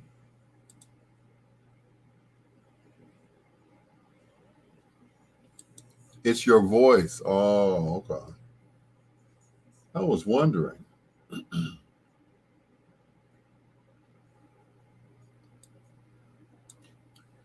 I was wondering what it was. Okay. But that's just it. I never said anything. She was outside of the door and she just stopped. And I waved. I said, hi. And she waved back at me. And then you can hear a voice like, come on, girl. And she waved and said, bye-bye. Like, I said, bye-bye. I don't know. I have a snoring kid on me. It's hard to tell you. Oh, poor baby. Mm-mm. So when I meet her, I'll make sure that I have cookies with me.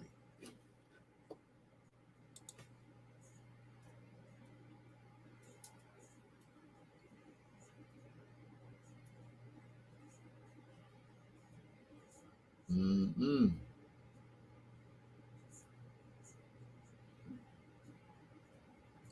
Yes, I make sure I have the cookies. What kind of cookies? Uh, what's going on, DJ Ronnie?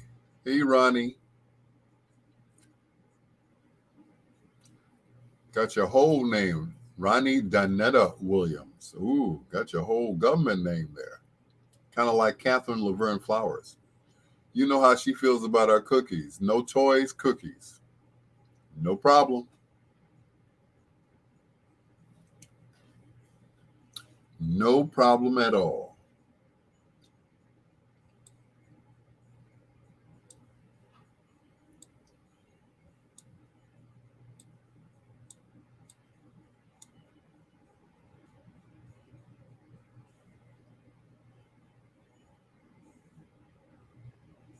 I will definitely have cookies. Ron Simmons.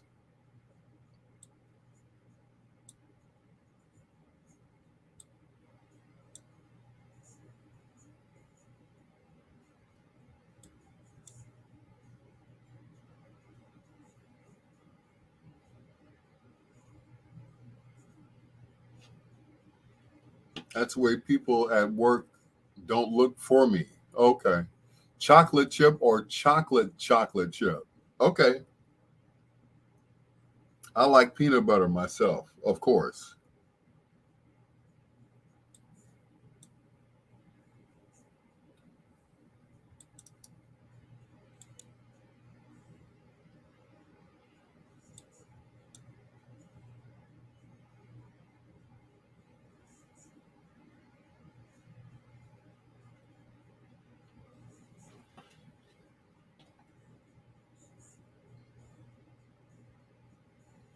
All that, so they don't look for you. Okay. Got your whole government name on there. Ronnie Donetta Williams. Donetta, hey, don't. It's a Donetta.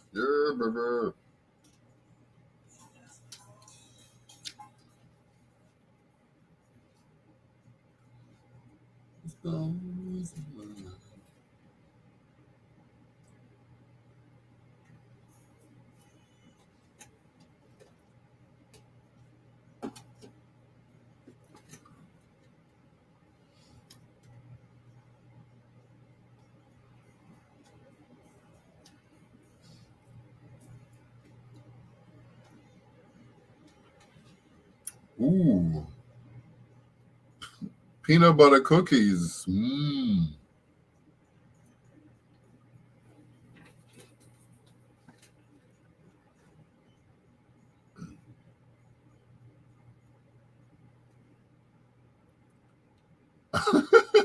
Don't do the Doug Banks on your name. Yeah, baby.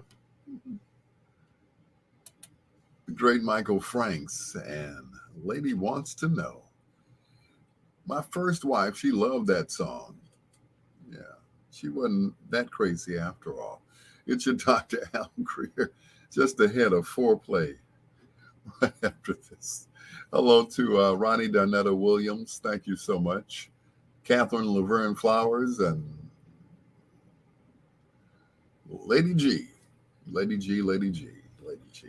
Get well soon, all right? I'll be checking on you. Yep, like I said, it's just we're just ahead of Foreplay. We were talking about Mr. Sidney Poitier and how he never took a bad role. He never played a bad guy. He was always the hero in each and every movie. Everyone. Anyway, here's Enchantment, just ahead of Foreplay, right here on Bedtime Stories, with your peanut butter brother, Dr. Al Greer, and Ronnie Donetta Williams. Donetta, here. Donetta. Don't know, no, no.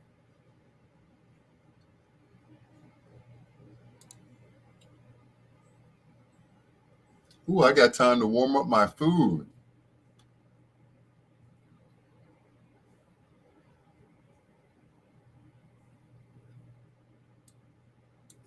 Be right back.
I'm back.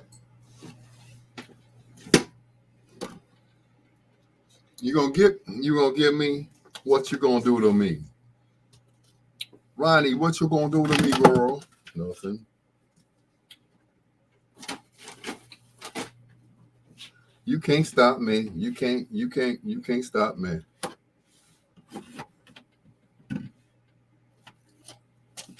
Mm-mm.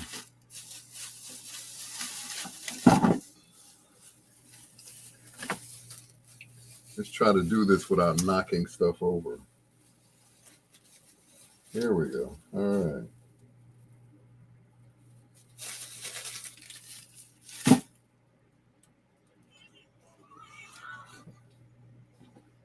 It's you that I need.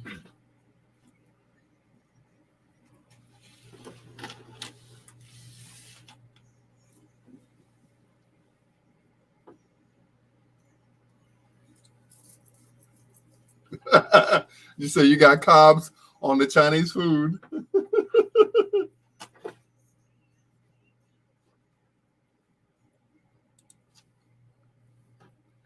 Enchantment is you that I need, right here on Bedtime Stories on WOSD Radio DB Chicago, WDLB Biggs Radio Indianapolis, and of course, the best music of your life with your peanut butter brother, Dr. Al Greer. And this show is brought to you by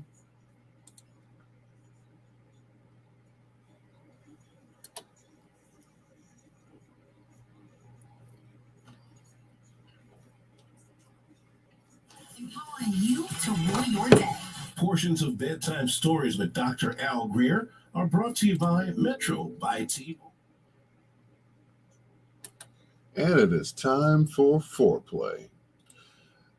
This group, they started out doing doo-wop, of course, doing doo-wop on the corners of New Jersey and New York and other places.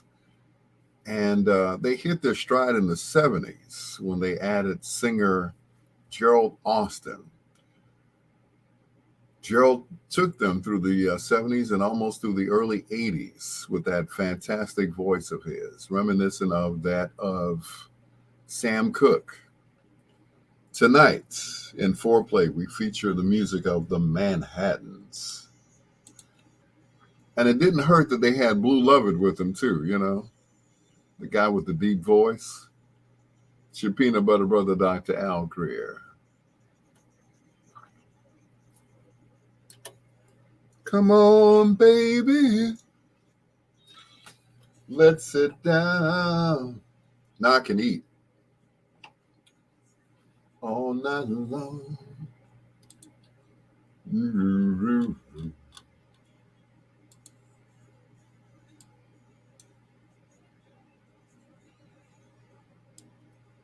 We never dance to the love song.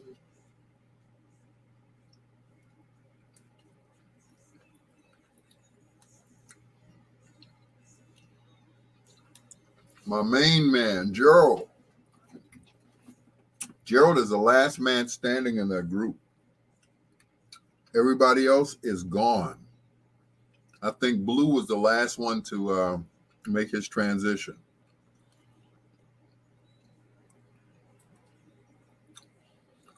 And Blue was just so cool. I remember we were out at the Star Plaza Hotel. And Blue, they had, it was their anniversary, so they had a party in the back. And I was playing their songs. He walked over to me and I started sweating. Little brother, I don't know how old you are, but I don't even remember that. I'm like, well, that was from 1964, Mr. Lovett. And, he's like, he said, I don't even remember that. It's so old. But real cool, brother, real cool. And of course, Gerald and I talked a few months ago.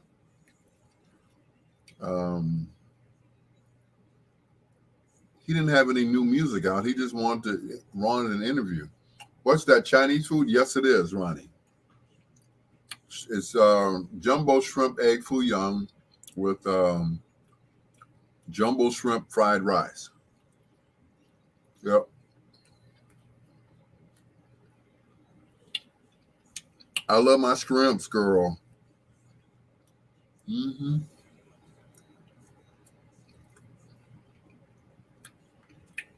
And Chinese food is not fattening. You've never seen a fat Chinese food, a fat Chinese person, except a sumo wrestler. That's a, mm-hmm. Yep.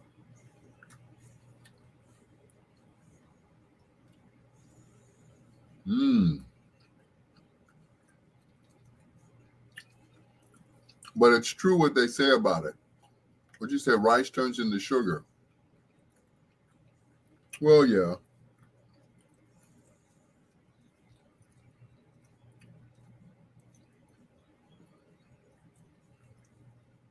But if you drink plenty of water, it, kind of, evens itself out.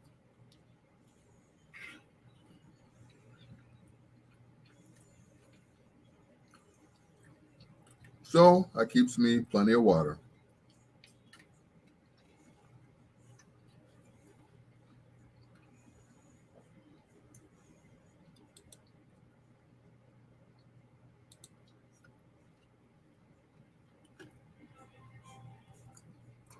I had a Dr. Pepper. Oh, but it was a sugar-free Dr. Pepper.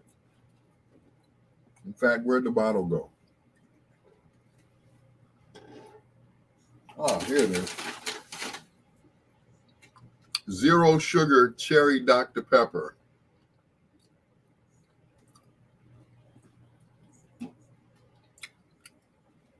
Anything else? Mm-hmm. Yep. I know now the tricks of the trade. What I can eat and what I can't eat. So,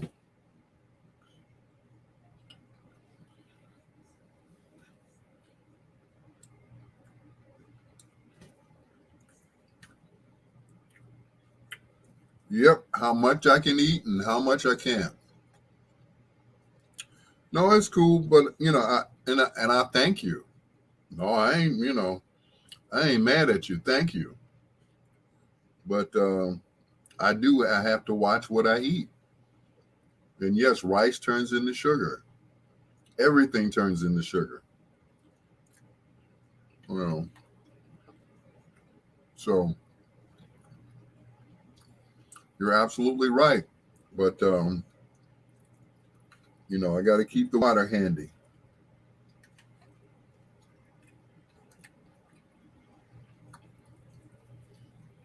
because it will definitely spike.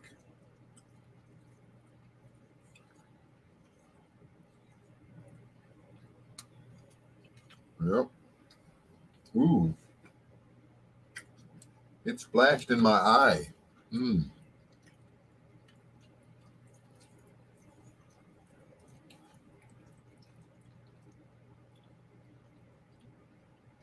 Mm.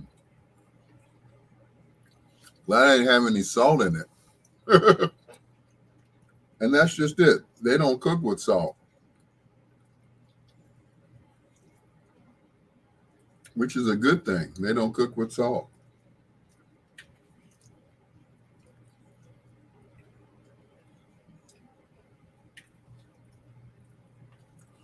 Salt's supposed to make everything taste better. No, it doesn't. It makes everything taste salty.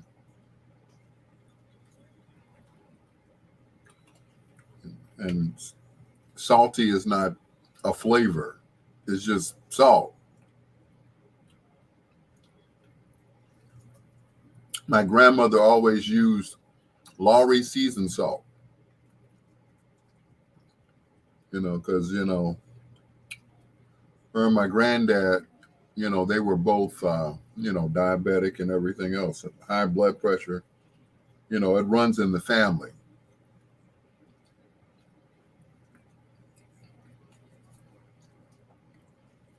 So she had to be careful of what she fixed for him.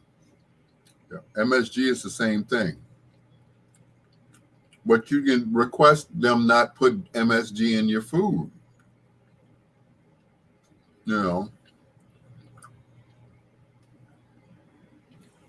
And they won't do it. That's just like when they came out with Accent a long time ago. It's supposed to be a salt substitute. So, But I find myself reading the ingredients on everything. On everything. I used to eat ramen noodles every day. Didn't know I was killing myself. I mean, every day. And once again, I had no idea that I was killing myself. That little packet right there was just enough salt to, send me into a coma. So, well, why don't you just use half a packet? Well, that's no good. What am I going to do with half a packet? So, the salt is terrible in ramen. I know. Yep. It is terrible.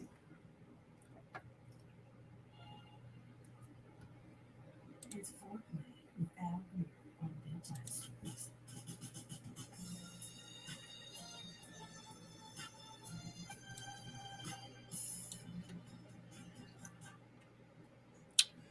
Yep, that salt was the salt in the ramen, the flavoring. There wasn't no damn flavor. It was just crushed up bouillon cubes with extra salt. Them little bitty packets, boy, are dangerous.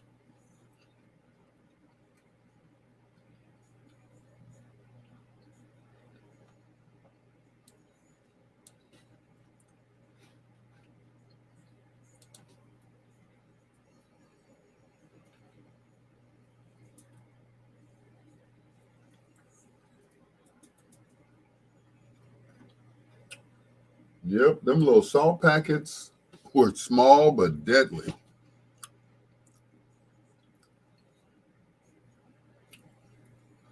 But some people say they, put their own flavoring in there. Get the bouillon cubes or whatever, and they dress it up. But yeah, as long as you don't use them little packets, boy, those are deadly.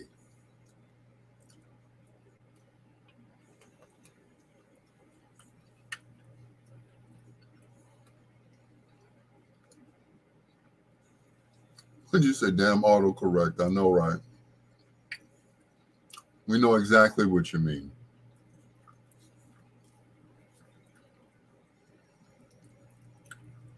But yeah, I can eat this and go to bed, and it won't give me nightmares. No more nightmares than I already have.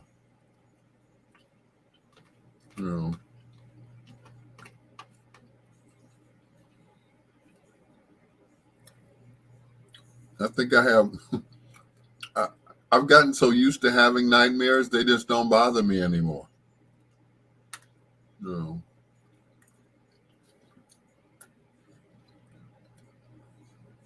Like that song says, I wake up crying after tossing and turning. Yep.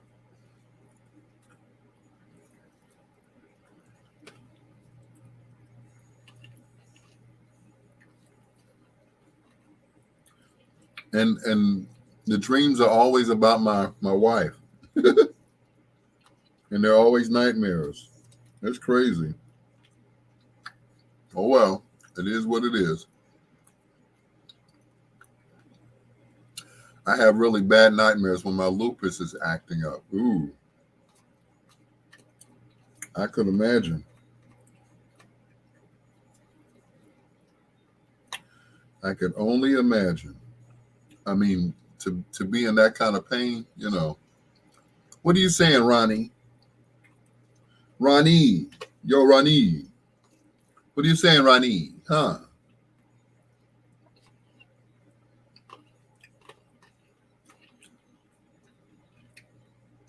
I do. I have nightmares about her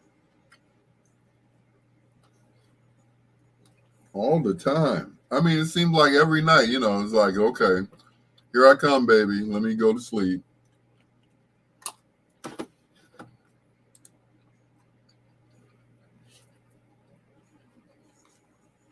Yep. What's that song by Babyface? Every time I close my eyes. Yep. Every time I close my eyes. It's like, okay, here I come.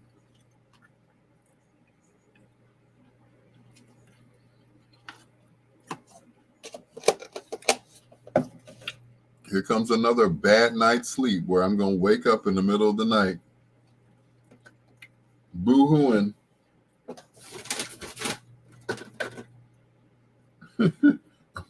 I'm sure she ain't losing no sleep.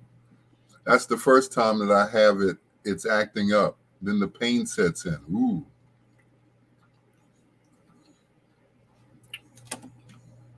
I was, what was I doing? Oh, I had a toothache at 2:00 in the morning.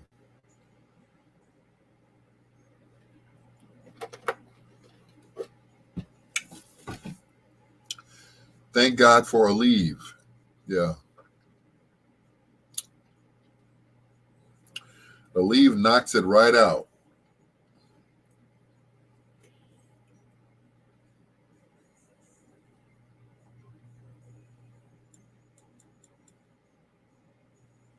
Knocks it right out. But I'm still cute even when I'm sick. Okay. Uh, mm-mm-mm. And I'm sure your husband thinks so as well. Even cute when I'm sick. Mm.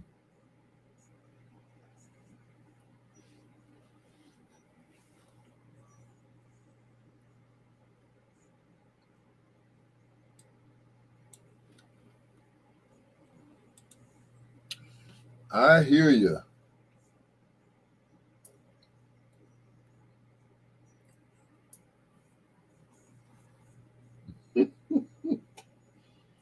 Bless your heart.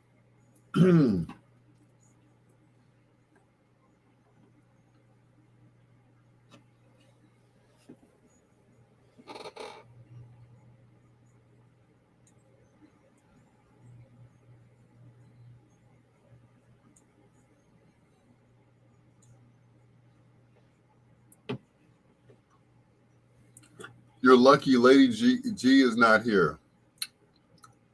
Why am I lucky? You all are going to gang up on me? Okay. Two 60-year-old women jumping me. Okay. Okay. But let me not start an argument about, you know, about age, because I don't want to get in no trouble. I don't want to get in no trouble. Yeah, that's for Daryl Owens. Yeah, let him get in here. And that's just it. Y'all never get on Daryl. You always get on me. You know? Always get on me.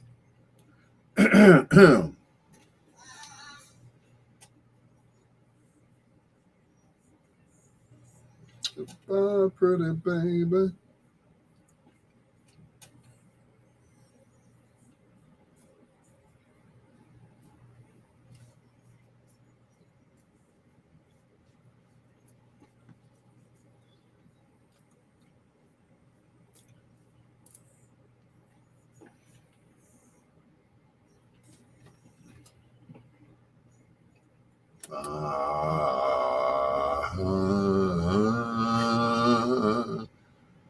one of my favorite groups, the Manhattans, and Kiss and Say Goodbye right here on Bedtime Stories. Whew, I tell you. Man, I met Blue Lovett at the Star Plaza Theater. They were having a anniversary for the Manhattans. So I'm playing Manhattan songs, I went back and I played, What Goody Do, Ooh, It's a Puzzling Thing. I was playing stuff that, they had done back in the day. So Blue Lovett walks up to me, he leans over, he's like, little brother, that deep voice of his, little brother, I don't know how old you are, but I don't even remember that yet. It's like, well, Mr. Lovett, it came out in this year, and I played, he's like, I don't even want to hear it, man. I don't want to hear it. So that was my brush with greatness with Winfred Blue Lovett.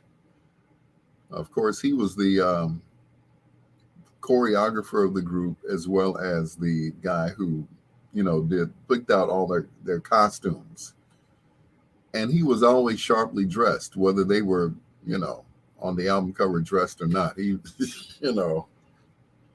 I think he pressed his draws too. I mean, he was just so sharp. Had his hair never out of place. Even back then when they were wearing the froze and he had his hair fried and everything. It was just, he was just one of the coolest. And Gerald Austin, he ain't too bad either.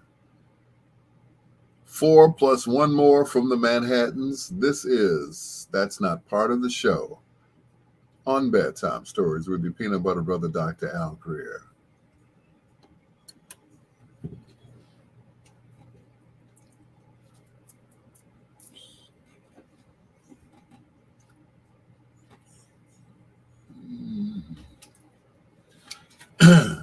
I was on YouTube the other day and found some of Herb Kent's old shows. Really interesting, because I found a CD at work, and it had it said Herb Kent on it.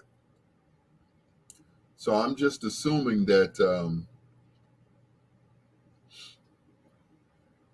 that it had Herb's voice on it, but I never got a chance to play it. First of all, I had a CD player in my truck.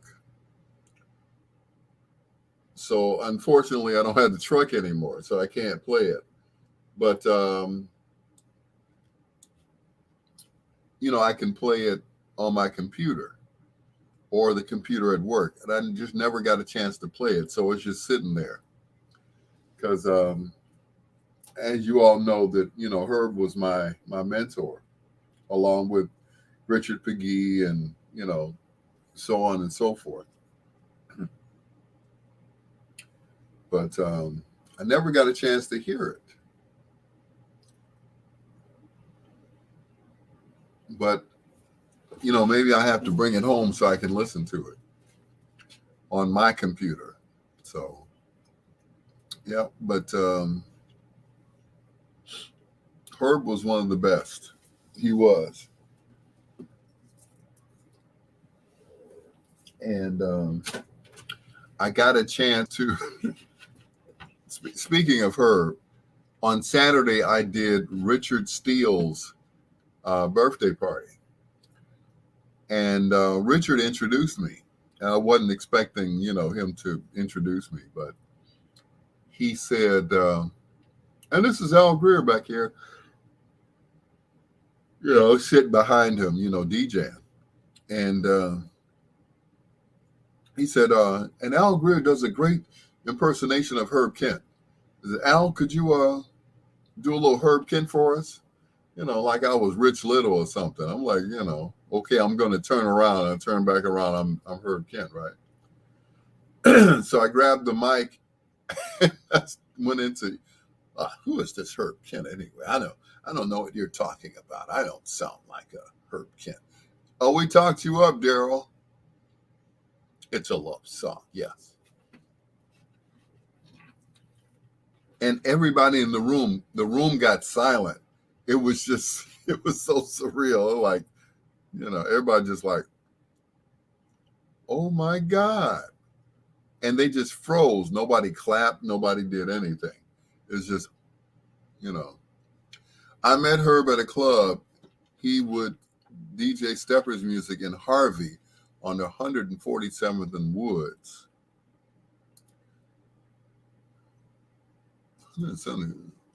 Was that, are you sure that was in Harvey and not Robbins?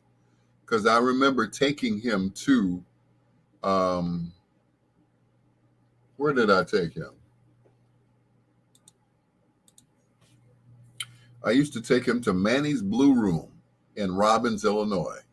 Oh, at Gloria's. Okay. That's right. Yeah. Okay. That's the only place I never took him. But I took him to Manny's Blue Room out in Robbins. And I remember one night, he was like, Al, could you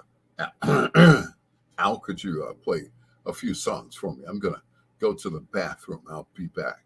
I said, okay, sure. So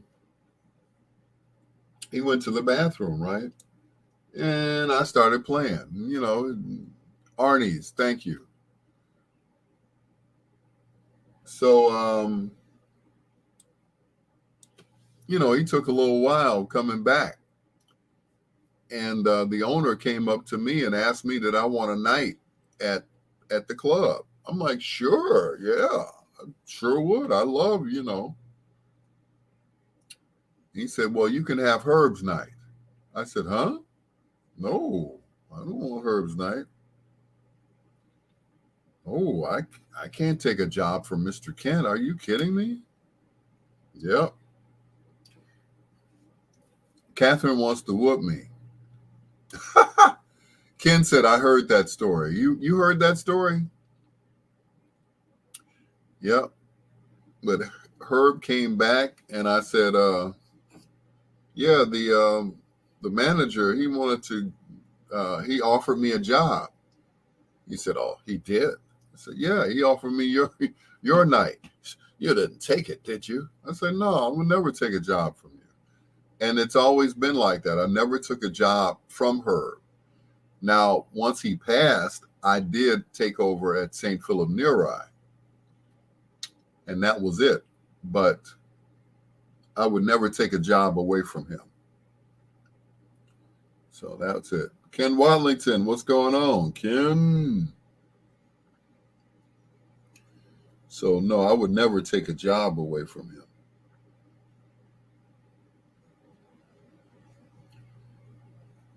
Now if they offer me something, hey, it'd be different. But no, I didn't, never took a job away from him.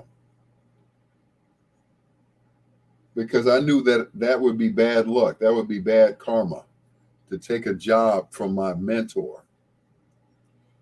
So, yeah, I said, oh, no, I can't do that. Yeah. He kept his duties alive. Yep. But I don't know if you heard this story, Ken, but the story was that I used to pick him up from rehab. He was going to rehab at Osteopathic Hospital. And this was before they tore it down. I know what you meant, Janine. But yeah, I used to come and pick him up from therapy, from rehab. And I would take him. Oh, you heard that story too, Daryl? Well, can I tell it to somebody else? Jeez, can I tell the story here? So anyway, Daryl and Ken, since you heard this story before, yeah, I picked him up and I would wait for him to change clothes, and then we would go out to Manny's Blue Room.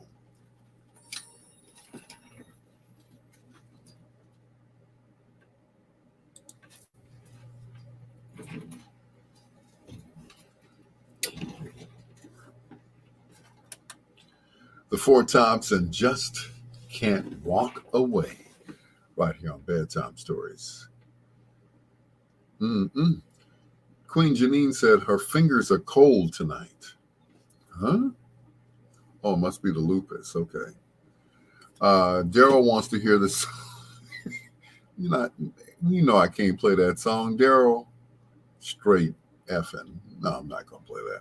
But anyway, I was telling this story off the air about how I used to pick up Herb Kent from the hospital. He was doing a rehab thing. And I would pick him up from the hospital, and I would take him to Manny's Blue Room in Robbins, Illinois. I never will forget this. I'd pick him up from the hospital, wait for him to change clothes, change into his cowboy boots with his cowboy hat and his big buckle and everything else. Because whenever he went out, he was always Herb Kent. But when he was going to rehab, he was just, whatever number he was.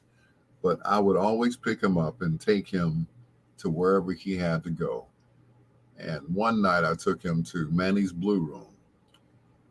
And Herb went to the bathroom. He said, Alan, could you play a few songs until I get back from I had to use the potty. I don't think those are his exact words. But he went to the bathroom. And just as he was walking off, the manager comes up to me and offers me a job. He said, would you like to spin here? I said, sure, I would love to spin here. He said, well, you can have Herb's job. Herb came back. I told him this guy offered me his job. He said, you didn't take it, did you? I said, no, I would never take a job from you. It's bad karma, you know what I'm saying? Thank you. It's your peanut butter brother, Dr. Al Greer, and that's a true story. Here's Foreplay. Let's make love. Let me check my slacks on this one.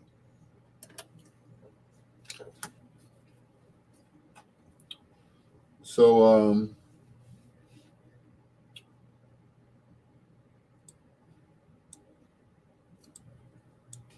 of course, yeah. Tell us how the the Wahoo Boogeyman again. He was at this chili place called Ringo's, and he had just gotten his car, and back then they had the alarms where you turn the key. They drilled a hole in it, and they put this key there, and you turn the key and set the alarm. So this guy bumps Herb's car. He's looking at his car, and he bumps the car, and the alarm went off. And the guy says, Wahoo, Wahoo, that don't scare me. And he runs off. But that was his motto for the Wahoo Man. He said the guy looked, he was homeless. He had raggedy clothes. He had sores on his face and everything else, So from Herb's memory, he went ahead and got a mask, he had a guy dress up in this makeup, and they made him up to look like the Wahoo Man. And they got a coffin, and they wheeled the coffin into a high school gymnasium. And they open the coffin, and this guy rises up out of the coffin. He's the Wahoo Man. Herb said those kids were trying to get out of there so fast, they were running over each other. They were stepping on each other. Luckily, there were no casualties. And The principal said, Herb, don't ever do that again. And he never did it again. No more Wahoo Man. He had to kill the Wahoo Man. Except for on the radio. Ringo's used to be a rib house on 47. What did I say? Chili? Okay, ribs. Okay. So that was it. No more Wahoo Man, at least not in person. Then there was a contest that WVON gave where they had to, it was buried treasure. So somewhere they buried some money.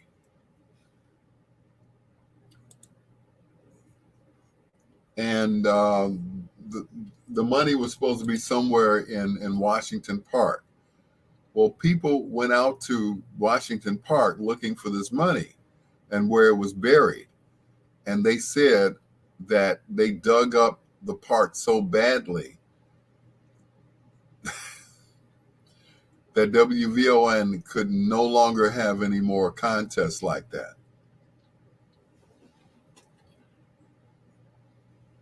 Yep. So that was the end of the buried treasure. I don't know if they even ever found it, but they said they dug up Washington Park so badly that they couldn't have a contest like that anymore. Chili Max was on 47th and Wabash. So it must have been Chili Max then.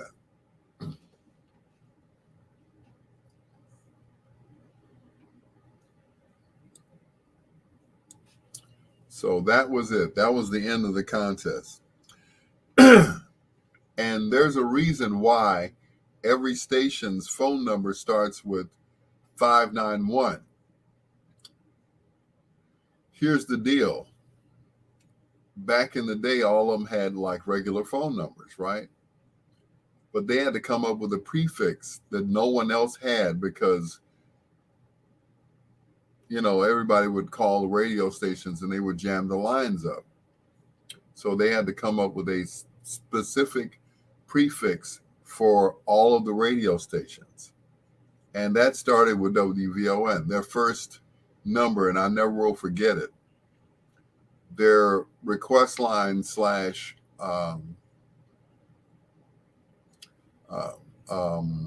contest line was 591-5400. And that was it. 591-5400. And then it would roll over to, you know, 01, 02, 03, and so on and so forth. So, but that was the number, 591-5400. GCI's number was 591-4GCI or 4424. Yep. And then V103's is 591-V103 or 8103. The Wahoo Man had me and my little friends scared to death. There was an old man in our neighborhood who rode a bike with a lot of flags on his bike. He was kind of scary, and we thought he was the Wahoo Man. We were scared going to school. We walked to school in groups. Yeah. Herb made the Wahoo Man so vivid that little children were afraid, and the parents would use it to their advantage. They said, if you don't go to bed, I'm going to get the Wahoo Man after you. Hudson 32700. What does that have to do with a radio station, sir? Hudson 32700. What does that have to do with the radio station? But yeah, each one of them had, 591-4GCI, 591-V103. The number at 4GCI doesn't work on a BlackBerry. Okay. What's the other one? When we were at 1390, they changed it to 591-3878. at the insistence of Richard P.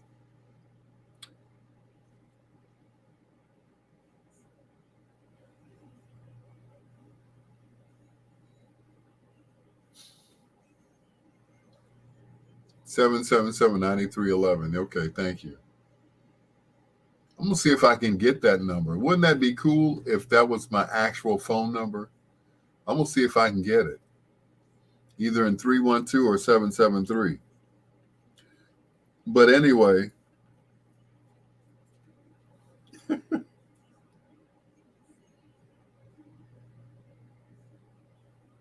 she said, nothing works on a BlackBerry.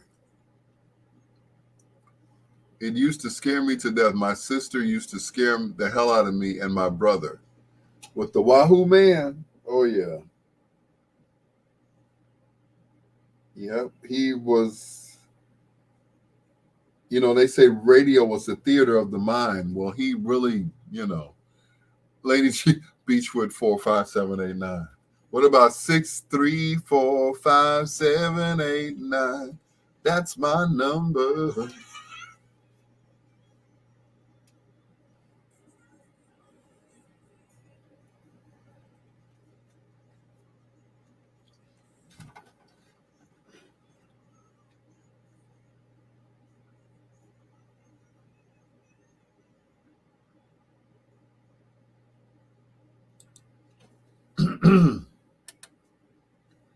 Enchantment. Trying to get over with you. Yep, I've been trying to get over with you since, well, anyway.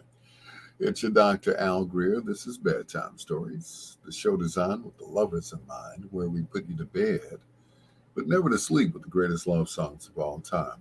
Captain Daryl Owens has joined us. We were talking about him earlier, and then he popped up. And we were talking about old phone numbers and present phone numbers of different radio stations. Well, at one time, when I started my station about 5 years ago, I asked for a vanity number, and they gave it to me, 773-312-9673, which spelled out WOSD. Do I still have that number? I don't know. Somebody call that number, 773-312-9673. 773-312-9673, and see what happens. Maybe it's still on. I don't know. I got it through Magic Jack. So try it. 773-312-9673. Who knows? It might still be on. I don't know. One way to find out, right? Now, all the other radio stations had, these vanity numbers. GCI had 5914 GCI, which spelled out 4424. V103's number is 8103. And all the other stations, they tried to follow suit with these vanity numbers. I remember when I was at Dusty Radio 1390, it was 5913878, which is still to this day. And it spelled out dust. Hear the emotions. They shut all Blackberries down permanently last week. Really? Rodney the drug dealer got that number now. Rodney the drug dealer.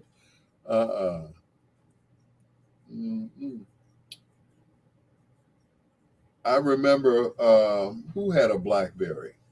The guy that owns the Regal Theater, he had a Blackberry. And he swore by it. Oh, Janine, that's not, you love Daryl. Oh, that's sweet.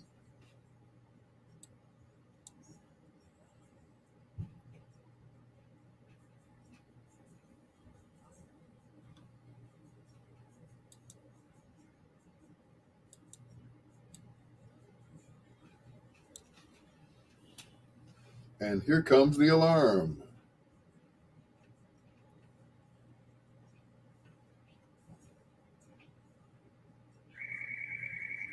I knew it. You couldn't get to the alarm fast enough.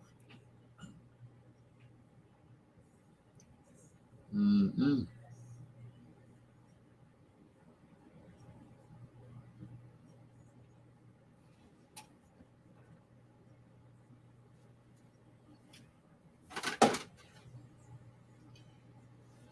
All righty then.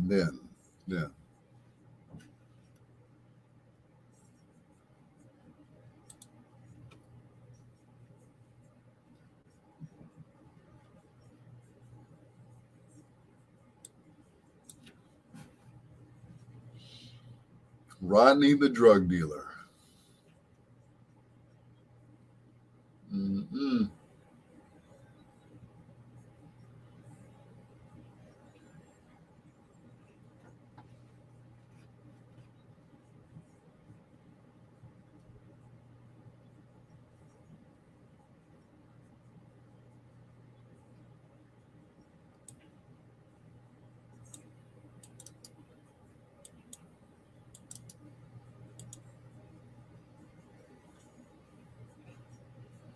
Wow, I played all the songs that I pulled. All right.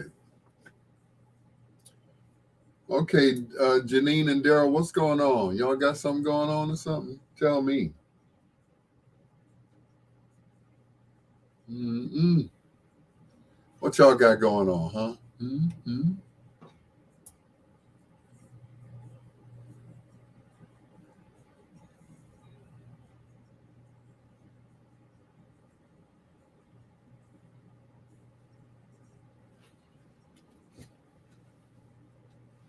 Somebody at work told me the other day that they love me. And this is a young lady that I call Sis. And Sis said, I love you, Al. I'm like, I love you too, Sis. Kind of caught me off guard. I said, I love you too, Sis. Yeah, I took it the wrong way. I'm sorry.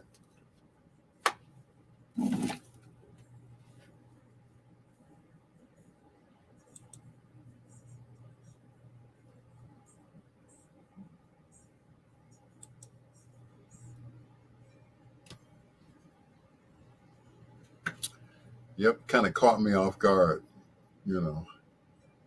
I said, I love you too, Sis. Mm-mm.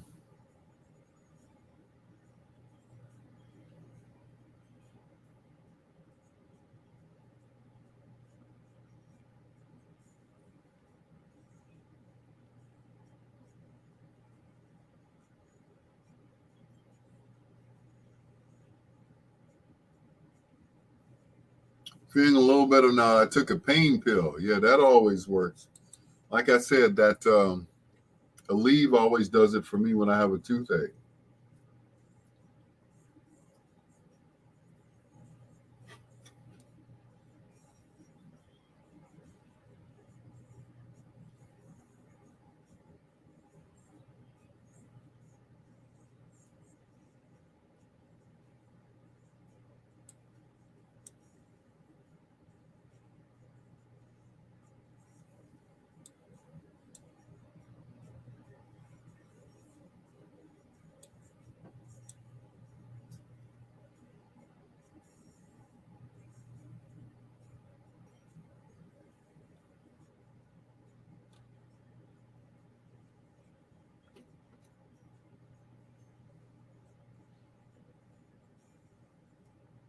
The new BlackBerry are Androids, and they will continue to work. Really?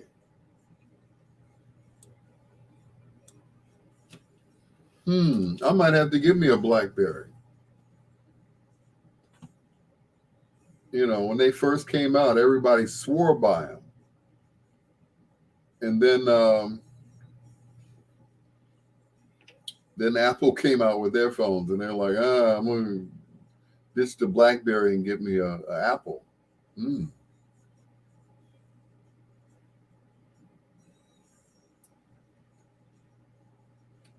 Interesting.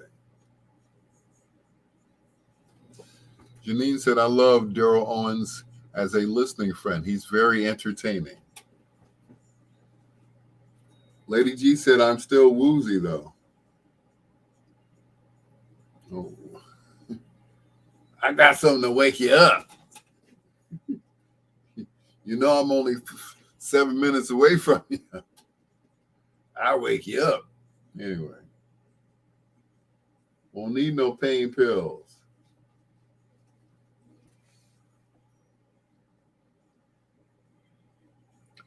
Is the key to. Everybody had a jailbreak BlackBerry. I know, right? They swore by these little phones, I tell you. I mean, everybody had, you know, they swore by them little phones. I swear.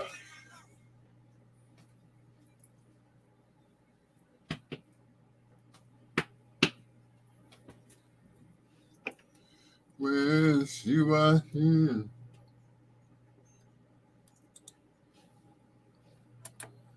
Discovered by Philip Bailey of Earth, Wind, and Fire. That is Wish You Were Here from Free Life right here on Bedtime Stories.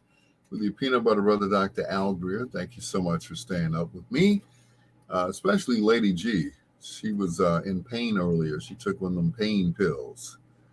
And you know what happens when we take pain pills. They just knock us out. They floor us. And we can't do anything else but go to sleep like I'm about to do. Anyway, Richard Steele had his birthday party on Saturday, it was, yeah, down at the steakhouse on Rush Street. And one of his guests was this guy here, Eugene Drake Dixon, a.k.a. Gene Chandler. This is Just Be True, written by Curtis Mayfield.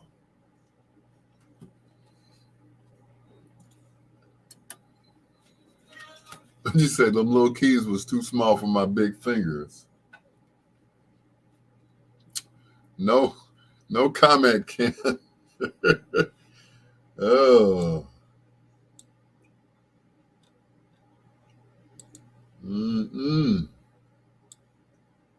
Kill a girl with them fingers there, I tell you. Let me stop. Must be the apple juice kicking in. But anyway. Weren't Blackberries popular back in the 90s? Yes, they were. Yep. Because it was like it had a regular, excuse me, had a regular keyboard on it that you would see on a regular keyboard, you know, regular computer keyboard. But yeah, the keys were so small. I mean, they couldn't make them any bigger. But it was like a what they call a personal PC. So it was like a little bitty computer that fit in your hand. And people were swearing by it. Oh, man, you need to get you a BlackBerry. You can't have no business without a BlackBerry. You can't do this without. I'm like, man, a phone is a phone. I just want to dial it. If I wanted all of that, I just get a tablet. So I have a tablet. And the tablet has a full keyboard on it. And I can plug it up to something else and use it. You can plug an external keyboard up to the tablet. I'm like, but yeah, it fits in your hand and this, that. And I'm like, man, please. I'm not spending all that money on no phone. Pagers in the 80s and 90s, then the BlackBerry. Yeah. Because I worked at Ameritech, which became Verizon. And them pagers used to fly off the doggone pegs.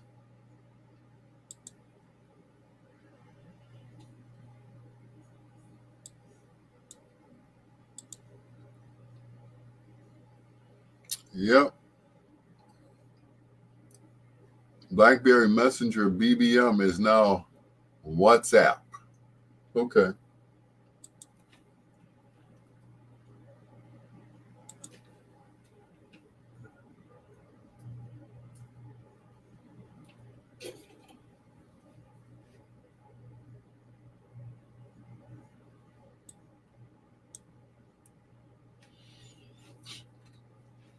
I remember we had a couple of Primeco phones. Yeah. I remember those phones too. I remember them oh so well. I remember we had a meeting one Saturday morning at Ameritech, and they were not too happy about this Primeco company coming into existence. As a matter of fact, they said, well, it's a possibility that this Primeco company could put us out of business. So, they were real scared about it. It was the first digital phone. You could tell the difference between, the sound of our phones as opposed to, the digital.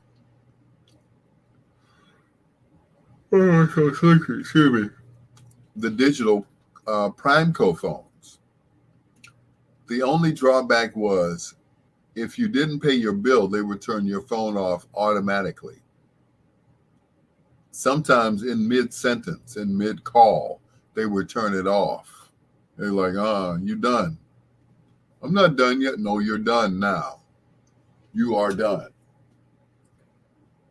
And they didn't play. Primeco would cut you off, and then you had to call, go pay your bill, and then they cut it back on. But they had the best sounding phone.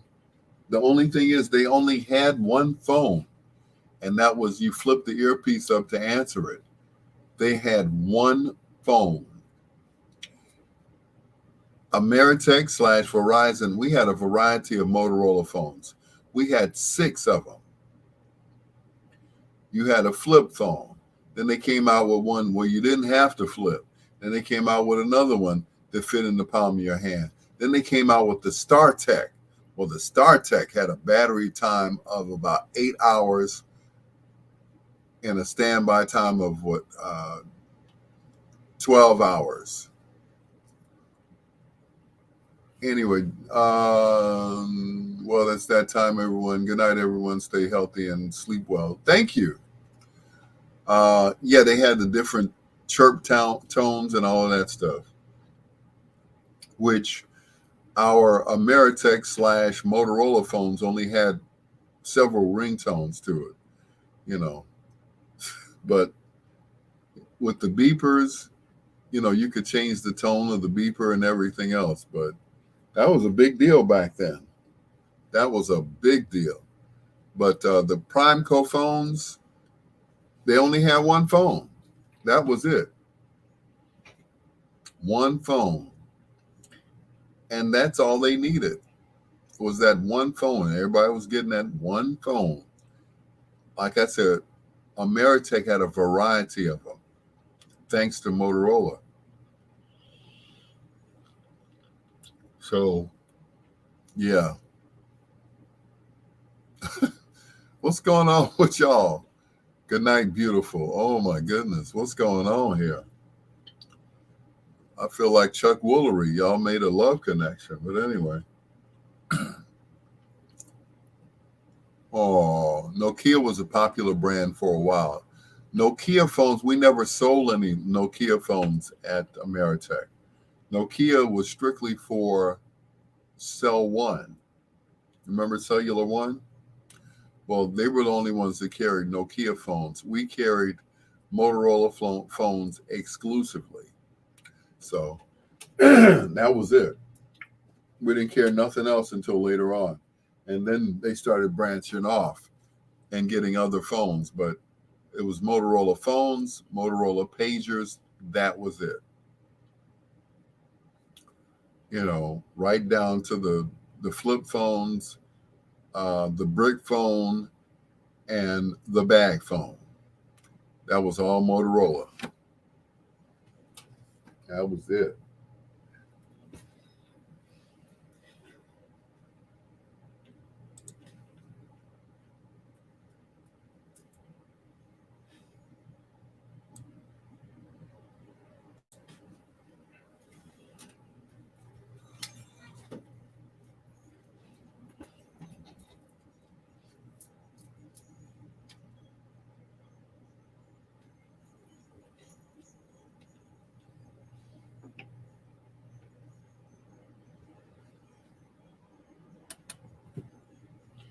Well, would you look at the time? Time flies when you're having fun. That's going to do it. I can't even get it out. That's going to do it for you, Peanut Butter Brother. Thank you so much for staying up with me with Bedtime Stories. To Daryl Owens, the captain, Ken Watlington, Catherine Flowers, Queen Janine, Lee Jefferson, Lady G, and everybody else who chimed in earlier. Chris Bass, Ralph the Hoove Liggins, Greg the Chef Dorsey, and just everyone. Thank you so much. I appreciate you guys. We'll do it again real soon. Maybe tomorrow. Maybe not. I don't know. Thank you so much. I really appreciate you guys. Have a great evening. Take care of yourself. Pinky and Nigella, please. They're sisters. Please get better. Nigella was going over to take care of Pinky, and then she got sick. So now that both of them are quarantining at home sick. But I hope you guys get better, all right? Till next time, blue skies, green lights, and peace. Good night, Susie Q. We can do this the easy way, and we can do this the hard way.